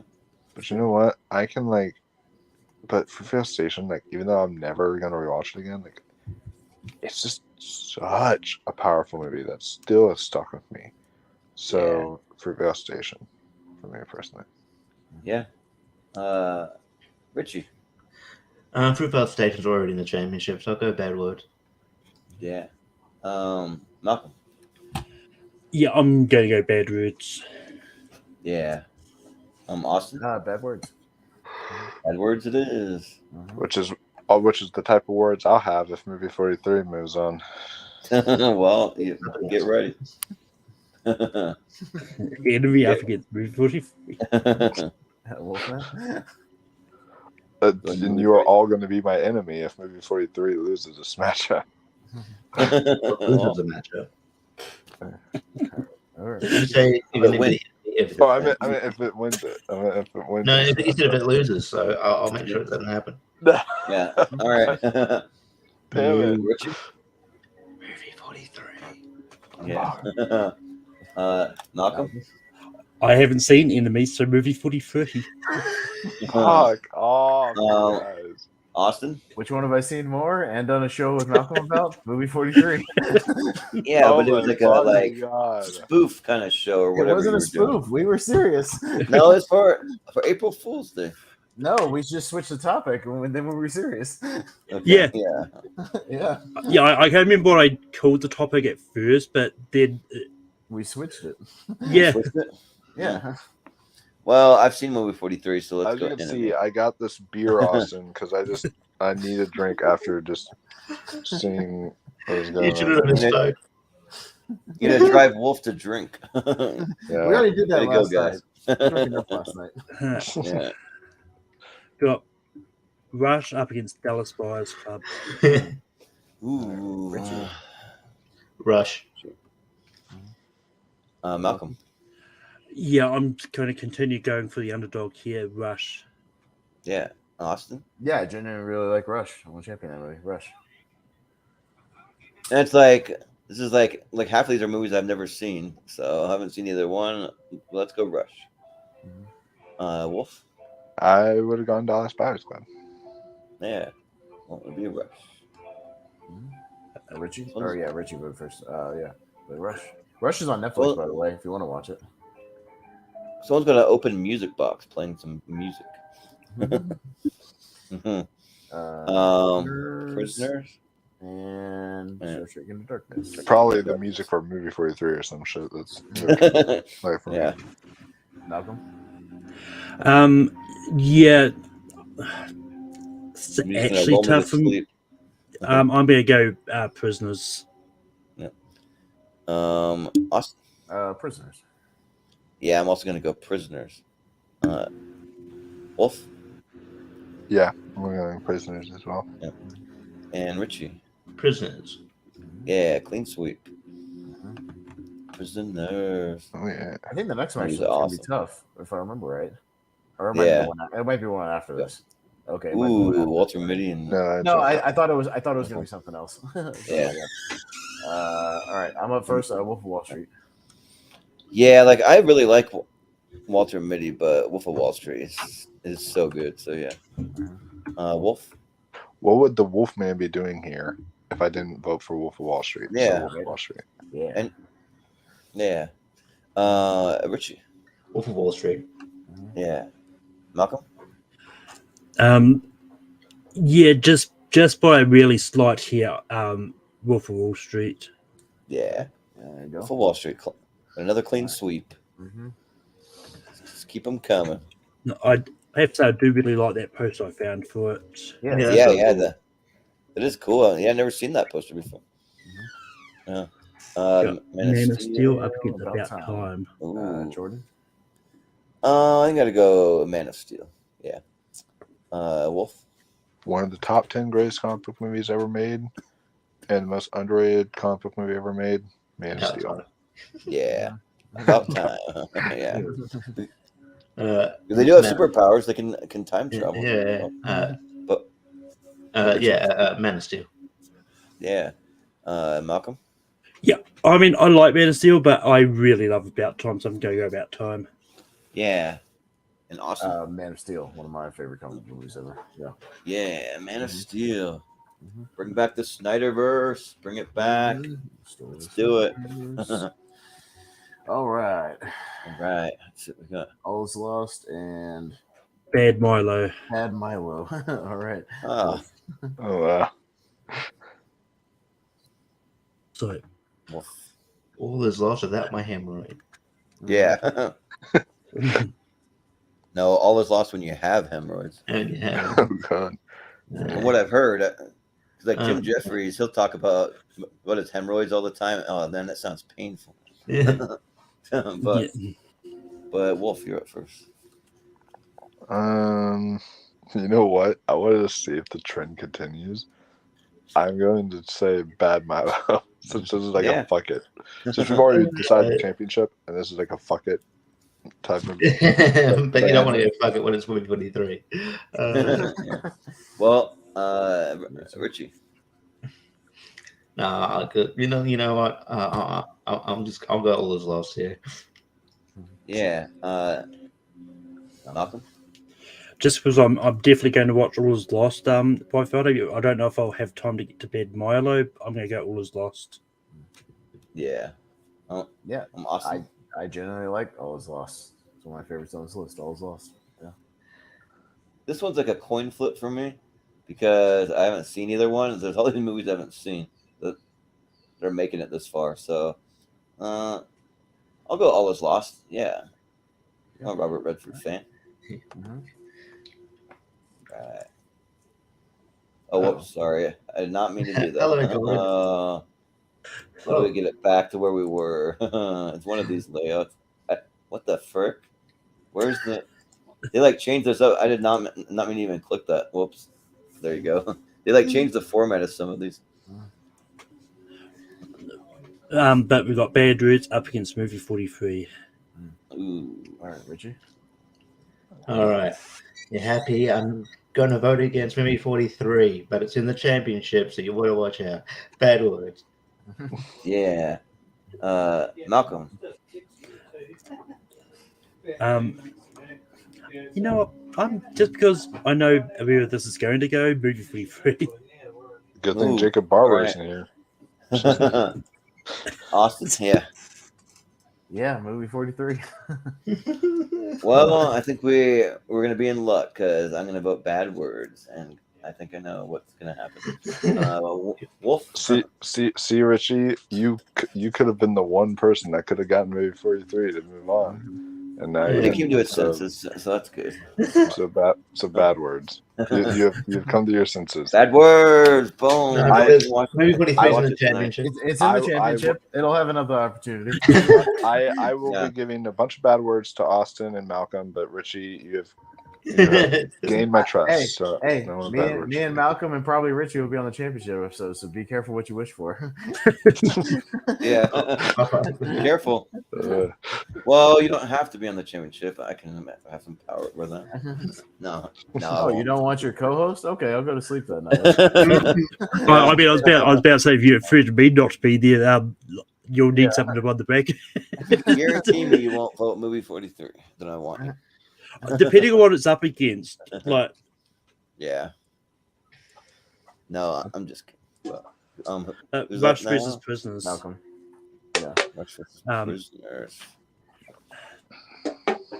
I'm gonna go Rush. Yeah. Austin. Rush. I'm gonna go Prisoners. I freaking love that movie. Wolf. Yeah, I'm gonna go with arguably the best movie of 2013, Prisoners. Yeah. Richie. Rush. Ooh. Yeah, So be Rush. Okay. Uh-huh. All right. We're almost to the final four. Man. Wall Street, Wall Street up against Man of Steel. Yeah. Toughest one for me so far because they're both in my top 64. Yeah. That's tough. But Wolf of Wall Street's higher, so that's like a top 10er. So Wolf of Wall Street. It's tough. Yeah. Frick. This is hands down the toughest one of the night.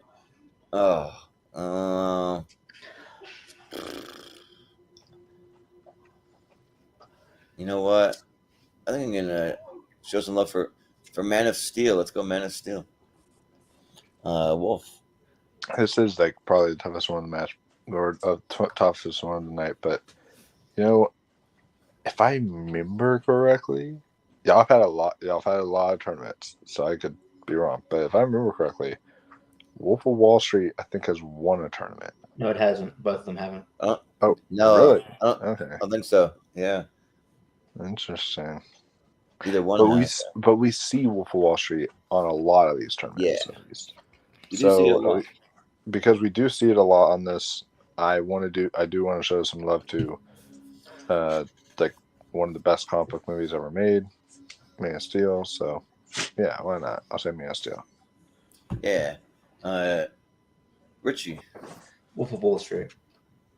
Ooh. Malcolm.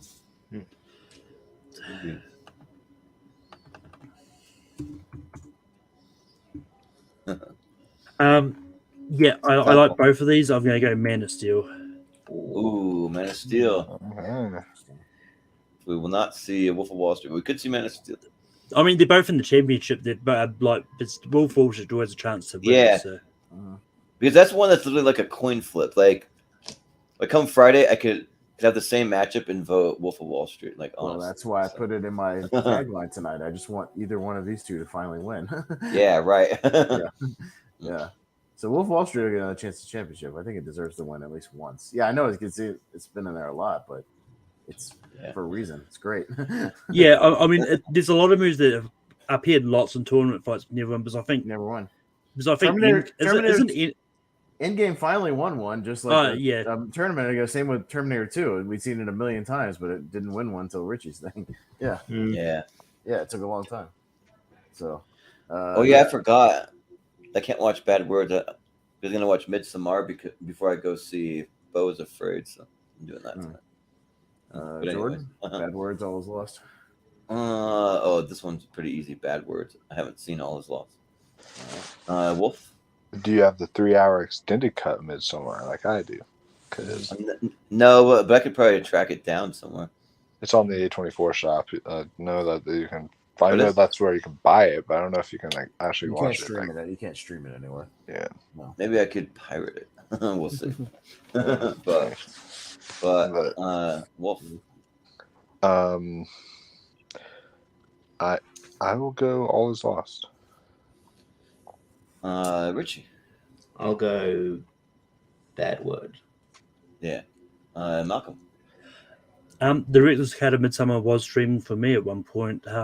Okay. Well, but you never know. I'm going to go All Is Lost. Yeah.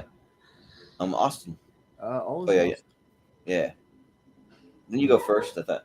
Nope. You went. No, that was the other one. That was both of them. All Is Lost. Who would have thought? That's one that's like a big surprise that would be in the championship for me. Mm-hmm. Yeah.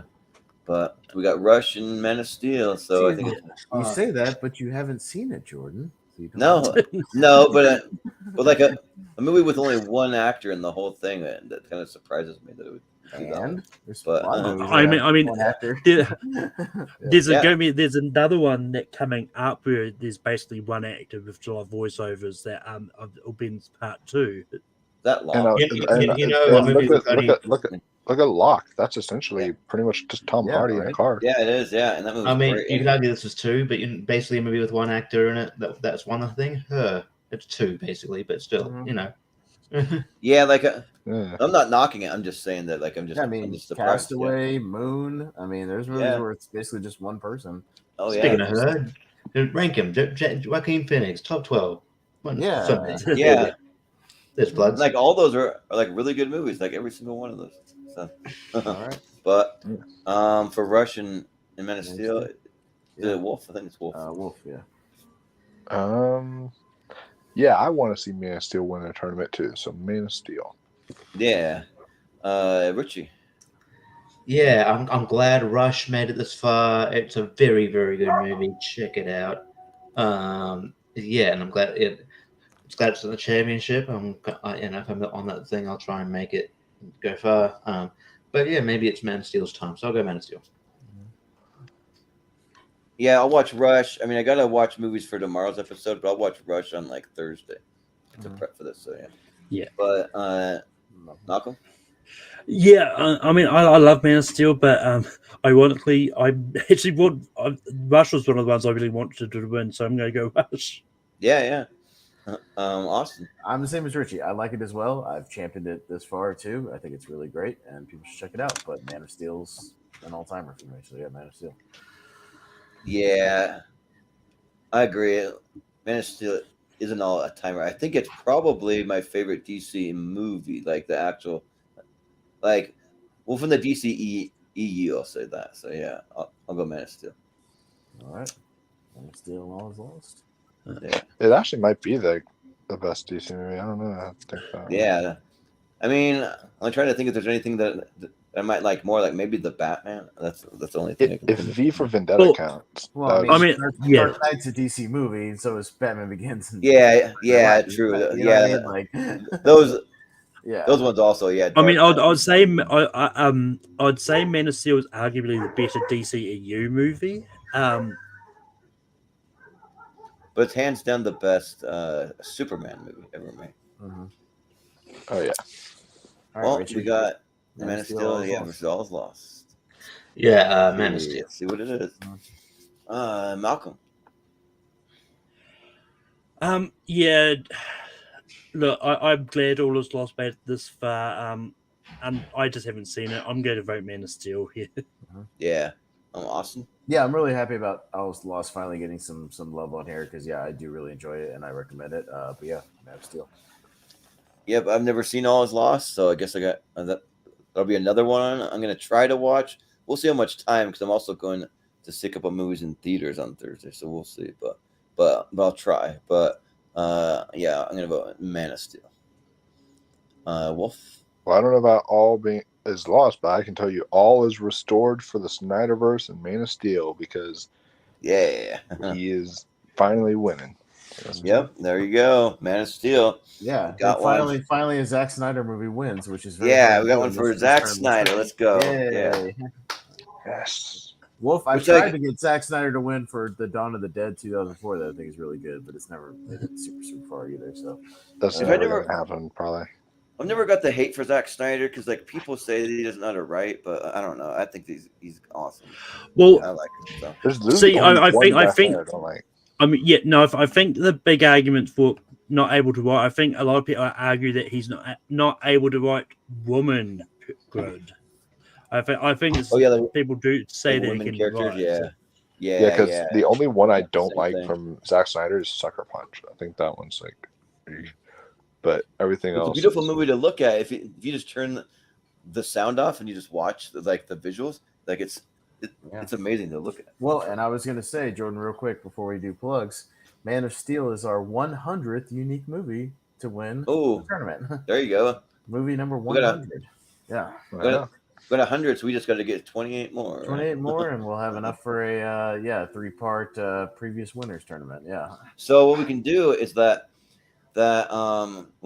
we hit 128 because we're not going to do it till we get to 200 episodes, but then once we hit 128, we can start clocking it for the next 64 we want to do, and you get it for that. Just do one every 100 movie or shows. Yeah. Mm-hmm.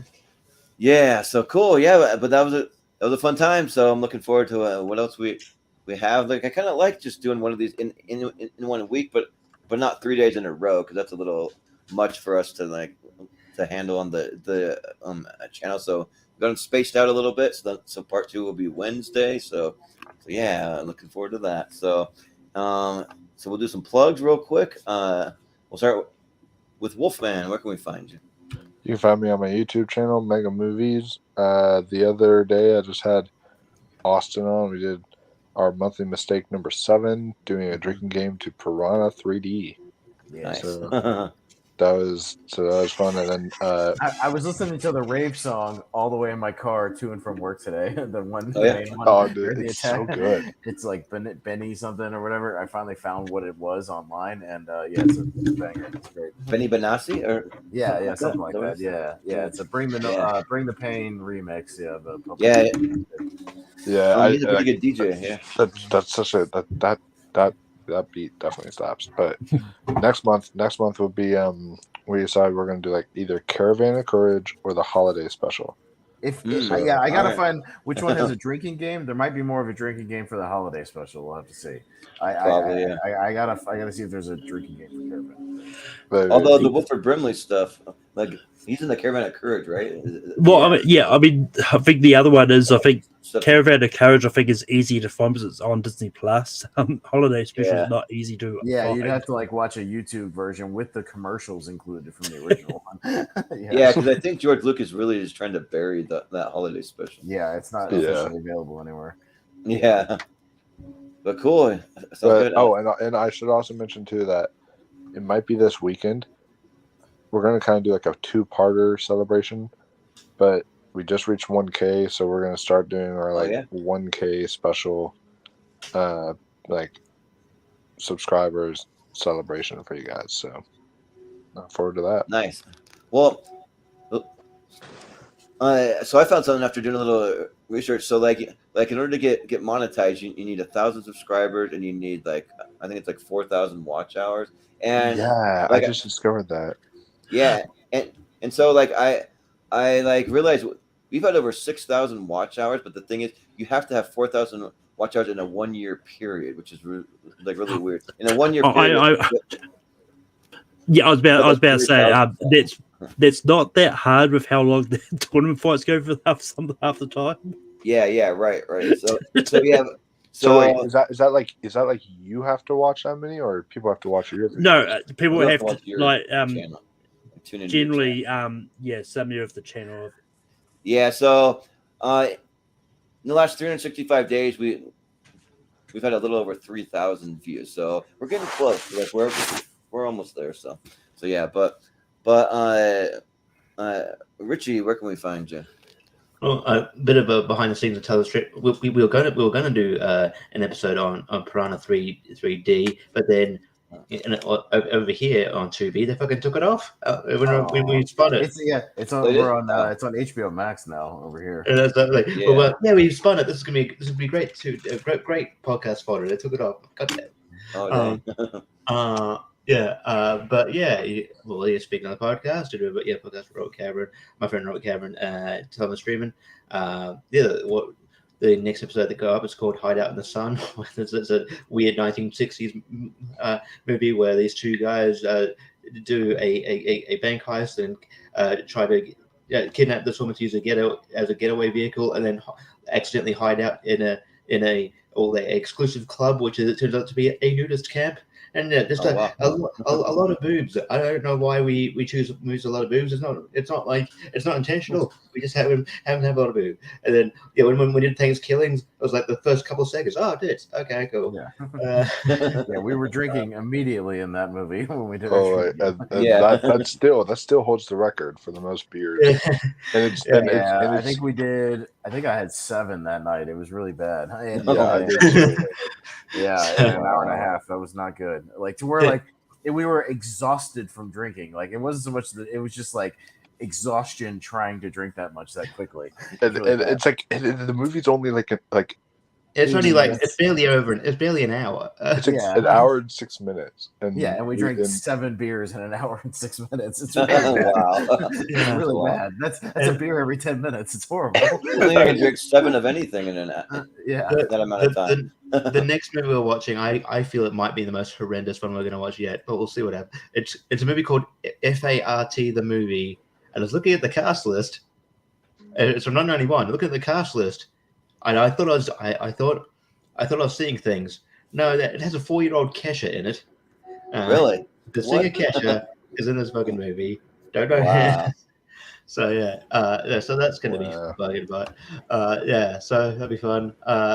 Talk about, I guess. I keep telling you, you guys got to watch like Tubi movies that are like fun, but like have something to talk about. Again, like movies that are like maybe not the greatest movies, but they're fun. Like you guys keep watching these dog shit, just like horrible movies. You guys got to watch like fun horror movies, that are kind of bad. Like we did that. Yeah, Julie. We did Silent Night, Deadly Night, and a few other things. No, it's always a gamble. It's kind of like, are they good, or are they good, bad, or bad? So that's kind of just Yep. You never know. And most of them are bad, but and then obviously trivia spaces, combat wrestling trivia for wrestling trivia. Chris Cash's Twitch channel. Next match I've got coming out versus Jacob Barber, so you can catch that when that goes. When we ever do that. Lonely Marks on this channel. The next thing we're doing is an NXT draft. The continuing our NXT draft. That'll be at 10 p.m. on the Thursday. Obviously tournament fights, tier rank. Wrestling and movie trivia on JPO's channel, and rank them like I mentioned before on Sunday. Joaquin Phoenix, Austin. Yeah. Nice. I got two or three Joaquins I need to watch before that. Need to see that You Were Never Really Here movie or whatever it's called, the one that he did. Fucking I'm gonna watch that. It's on Prime. I'm gonna watch it before that show for sure. I don't know if I've seen that. I don't know. Yeah. It's a brilliant movie. I can't wait to see Bo this weekend. I'm hoping I can go. I saw Bo 2 days ago. Yeah. Yeah. Did you like it? Yeah. It's something. Yeah. It's an experience. It's not so much a movie as it's just a ride, you know. So I'll just say that. Well, I like Jeff Snyder's like Troll Take where he said that it was the worst movie he's ever seen, hands down. That's a career-killing movie it's for not. Ari You know Aster. why? Like, Because it's oh my- not Fart the movie. Yeah. Fuck off. Yeah. But see, Yeah, like, the you just thing is though, is I don't know if Jeff Snyder's actually trolling because like he has such these like weird opinions when it Yeah, comes he got to weird opinions, so maybe he does think that. Yeah, Jeff Snyder hasn't watched Thanksgiving, so Beau's Afraid is a better movie than Thanksgiving. Yeah, right. Much better made, better acted, better. And you wouldn't watch it, so yeah, it's yeah, just so. That's such a weird thing to say. Like that's such a just clickbaity thing to me. Of like it's the worst movie ever made. Like then you haven't seen movies, bro. Like you haven't watched. It says if anybody argues against this point, I'm gonna block you. I was like, really? Like you're gonna say that too? That's a closed-minded echo chamber Yeah. shit, you know? Like, Yeah, right. You It's like disagree really? with me. Like that's Yeah. kind of conceited. Yeah. Yeah, but Malcolm, where can we find you? Yeah, you can find me on Tape for Productions with host Rankin every Sunday. We had movies featuring vampires on this week, and next week is dude, I gotta watch it again. Like I watched a little bit. Van Helsing, get out of here. Yeah. Oh, Van that Helsing, bad. but not Fright Night. Either of the Fright Nights, either the original or the remake. Like, get out of here. Get out of here. Look, surprisingly, no one brought up one of the Fright Nights. Yeah, they I mean, should've. it's one of those ones like, I mean, Twilight made it on because surprisingly there was at least two people that really enjoy it enough to put it on there. Twilight, I would be okay with because it was a big franchise. It was a pop culture thing. Okay, like it made an impact. I get it. Okay, and it's a subsection. But how does Van Helsing, a really shitty movie, like it's just garbage that barely has vampires in it, make it over either of the Fright Nights is baffling to me. Yeah, because that's revenge for that one time that y'all like voted the Friday Night remake over the original or whatever. Because the remake's better. It's a good remake. Yeah. I like the remake better. Yeah. Yeah, I mean, like I'll stand by that. I mean, it's one of those ones like had Van Helsing not made it on Fright Night. At least the remake of one of the Fright Nights would have been my next nomination had it got back around to me. Yeah. Did Bram Stoker's Dracula at least make it? Like you gotta have one of yeah. those. I mean, yeah. Yeah. Sounds good. I mean, honestly, I'm surprised there hasn't been more complaints in the comments about Twilight being. To be honest, well, again, I'm not against it being on the top 12 because it's a very popular franchise. I get it. Like I actually, even though I don't like that movie, I would probably say yes for it because of the impact it had. You know what I'm saying? Like I would probably say yes. I would make. I wouldn't say yes, but I would get it. Oh yeah. No, I wasn't. It was more of a case like there's been no one's been complaining about apart from you now. No one else has actually said anything in the chat and the comments about. Like, well, I'm not one that like goes and just like bitches. Well, yeah, I know. Like, whatever. Anyway, you can find me over there. We've got Joaquin Phoenix movies happening this Sunday. I'll be back on the next two parts this week for this. So yeah. Yeah. Sounds good. Yeah, like I'm just trying to think of like Joaquin Phoenix movies that should make the cut. That'll be interesting. I'll have to tune in, but Austin, a good amount of them. I mean, he's only got about 25 or 30 movies total. Yeah. So a good chunk of them will make it. I'm sure. If y'all need someone else for that episode, he is my favorite actor. So yeah. I don't have a whole lot. Last night I was on Ryan Permison's Nerd Culture channel. We talked about and reviewed the Power Rangers Once and Always special, so that was fun because me and a couple other guys on there just nerding out about Power Rangers lore. So that was a lot of fun. Not much other than that. Me and Wolfman's drinking game. Check that out. So other than that, I'll just all week. Yeah. Cool. Yeah.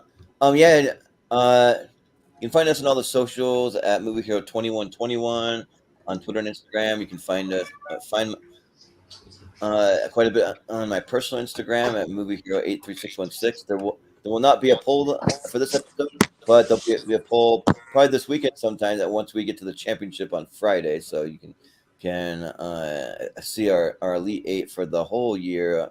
Then you can vote for it in the Schmodown Friends and Family group. And then also me and Austin and Steven Shepard and Chris Scott we did a podcast. It's not up for anyone anywhere you can see yet because we had to pre-record it just because of copyright issues. But we did our favorite movie trailers where we actually played all of our favorite movie trailers. That is going up on our podcast. Our Patreon, I should say, tomorrow. I'm gonna put it up there. So and you can watch it at the $5 tier. So yeah, so that'll be there. And yeah, if you go to patreon.com/movie hero is where you can find it. And then we'll be doing a bunch of other podcast episodes coming up soon. We wanted to do another similar one where we play our favorite sketch comedy sketches from like any and all comedy sketch shows. And then we want to do some more drafts. We're going to do a big animation draft once our animated tier ranker wraps up. And then we want to do some things like a couple comedy ones. We want to do like a comedy movie, a comedy TV show one. So we've got some things in the works. We even talked about maybe doing like a podcast talking about our favorite albums. So we'll announce it all. We don't really have a set thing for our around next the time we do the good and bad remakes tournament, whatever week that ends up being. We should do a remake draft as well. I think that'd be fun. Yeah, we could do that too. Yeah. I'll be down Yeah, for that. I'm keen on that. Yeah, totally. Yeah, we could get you on there. We can only draft remakes because there might be some interesting movies you might not realize are remakes that you can. Yeah, draft. right. Yeah. So we'll make some announcements, but and then we'll be doing the seen and heard trivia a week from this Sunday, roughly. I mean, I need to double check with the people we're gonna have on the actual trivia, but it'll either be Sunday or Monday, a week from this Sunday or Monday. And Austin is still our current champion, so he'll be trying to take down a new set of competitors. So yeah, that should be fun because we had a close one. Henry Confidential was pretty close to beat him, but didn't quite get there. He wasn't as strong on the scores and soundtracks, I think. So, but and then the only other things we have coming up is I've been working on getting our new show off the ground. I just wanted to mention, hopefully this week I'll have some things done for the Wheel of Movies, and I'll be able to make some more announcements about that. But essentially, it'll just be a show where we have all of our favorite movies from everyone on the panel. Or no, that's a partner with the channel, and then all of our like top regulars, and we're just gonna spin a wheel, and whatever movie pops up, we'll do like a 1 hour deep dive on the movie and just talk about it. So that's coming soon, but I'll make some more announcements soon. But and then just a little preview of what we have coming up for tournament fights and tier ranker. I already mentioned we're gonna finish out the week with our best of 2013 on Wednesday and Friday, and then I'll be doing a mystery tier ranker, which already up on our channel. We did a little pre-show with me and Austin and Chris Scott, where we just went onto my flick chart and we just hit the rank movies, which brings up a bunch of random matchups, and we picked all the 60 movies that are going to be on the mystery tier ranker. And I'll just say that there's going to be plenty of S tiers and plenty of F tiers. Not a lot in between though, so it'll be very interesting. Man of Steel's on there, so we can put it in the S tier. Yeah. Actually, is on there, so yeah, so that'd be cool. So, and I'm gonna try to send out that list soon to everyone that's gonna be on there, so you can maybe start making some early rankings and maybe watching any blind spots. So, but and then I'm debating for right now. I'm going to say I have it scheduled for that Wednesday, so a week from this Wednesday, to still do movies with punctuation in the title, because I really don't know where I'm going to fit that in the schedule. But we'll make some final announcement. It's tentatively scheduled as of right now. We are that'd be 3 shows in a row. I don't know if you want. That'd be 3 shows. We'll be doing Monday and then Wednesday. We wouldn't be doing anything. No, you've got the tier ranker animated 90s thing scheduled for the 2nd. We'll actually move that one, the 90s one. It's actually Friday, May 19th is it when it is. So that one was moved. So yeah, sorry. Yeah. But yeah, so just because I just thought that it'd be a little close to when we did our last one, kind of. So yeah. But yeah, we'll let you know for sure. But what we do have is Well, actually, no. This is another up in the air one because I just heard we had to postpone our Keanu Reeves versus Nick Cage match because Kevin Smith had a family tragedy that kind of happened that he had to go take care of. But we said he's available to do it Friday, May 5th. I just haven't checked with the movie guys to see if they can do it. Paul Preston and Adam Witt. So that might happen Friday, May 5th. So this is a big week where you want to follow all of our social medias because we're going to be making a lot of announcements about the schedule because we've kind of had to move quite a bit around. But a couple other ones that we do have those set that are going to be for sure happening. We got Tuesday, May 9th. It's going to be Best Movie Duos Part 2. We get into that. Then we have the Friday before Mother's Day on May 12th. We'll be doing Best Movie Moms of all time. And then we're doing Wolfman, since we have him on the show tonight, we'll be doing his top 64. That'll be on Tuesday, May 16th. So we'll be getting to his. So we'll see if it's a lot of horror movies and A24 stuff, maybe. I don't know. But or like a lot of independent stuff, maybe. I don't know. We'll see. It'll be a surprise. Just wait till we do my 128 when Austin's like, oh, why is Children of Men on here? Oh, why is and all that stuff. It's like, yeah, right. Yep. It'll come eventually. So, but then we also have the same thing that I was talking about, like the wheel of movies. We're doing the same thing for a once a month a series. We're going to have a mystery a tournament that's going to be all of our favorite movies. Will be the exact same movies everyone submits, but they'll be in a tournament, and we're just going to go and keep that series going until we've done every movie on the wheel. So once we run out, that's when it'll wrap up. So we got that, and then we'll be getting to best movies of 2022. 2012 near the end of May. So that'll be coming like the last week of May. So yeah, but that's what you can look forward to. That's coming up. So yeah, but this was a fun time. So definitely, if you're watching, come back Wednesday because we'll be doing part 2, and then Friday will be the championship. So yeah, but thanks everyone for tuning in, and then thank you to the panel for being on here. So that is going to do it for us tonight. So for Wolfman, for Richie, for Malcolm, for Austin, I've been Jordan, the movie hero Anderson. Oh, and also for Brian Nussbaum, you had to leave early, but we'll see you next time.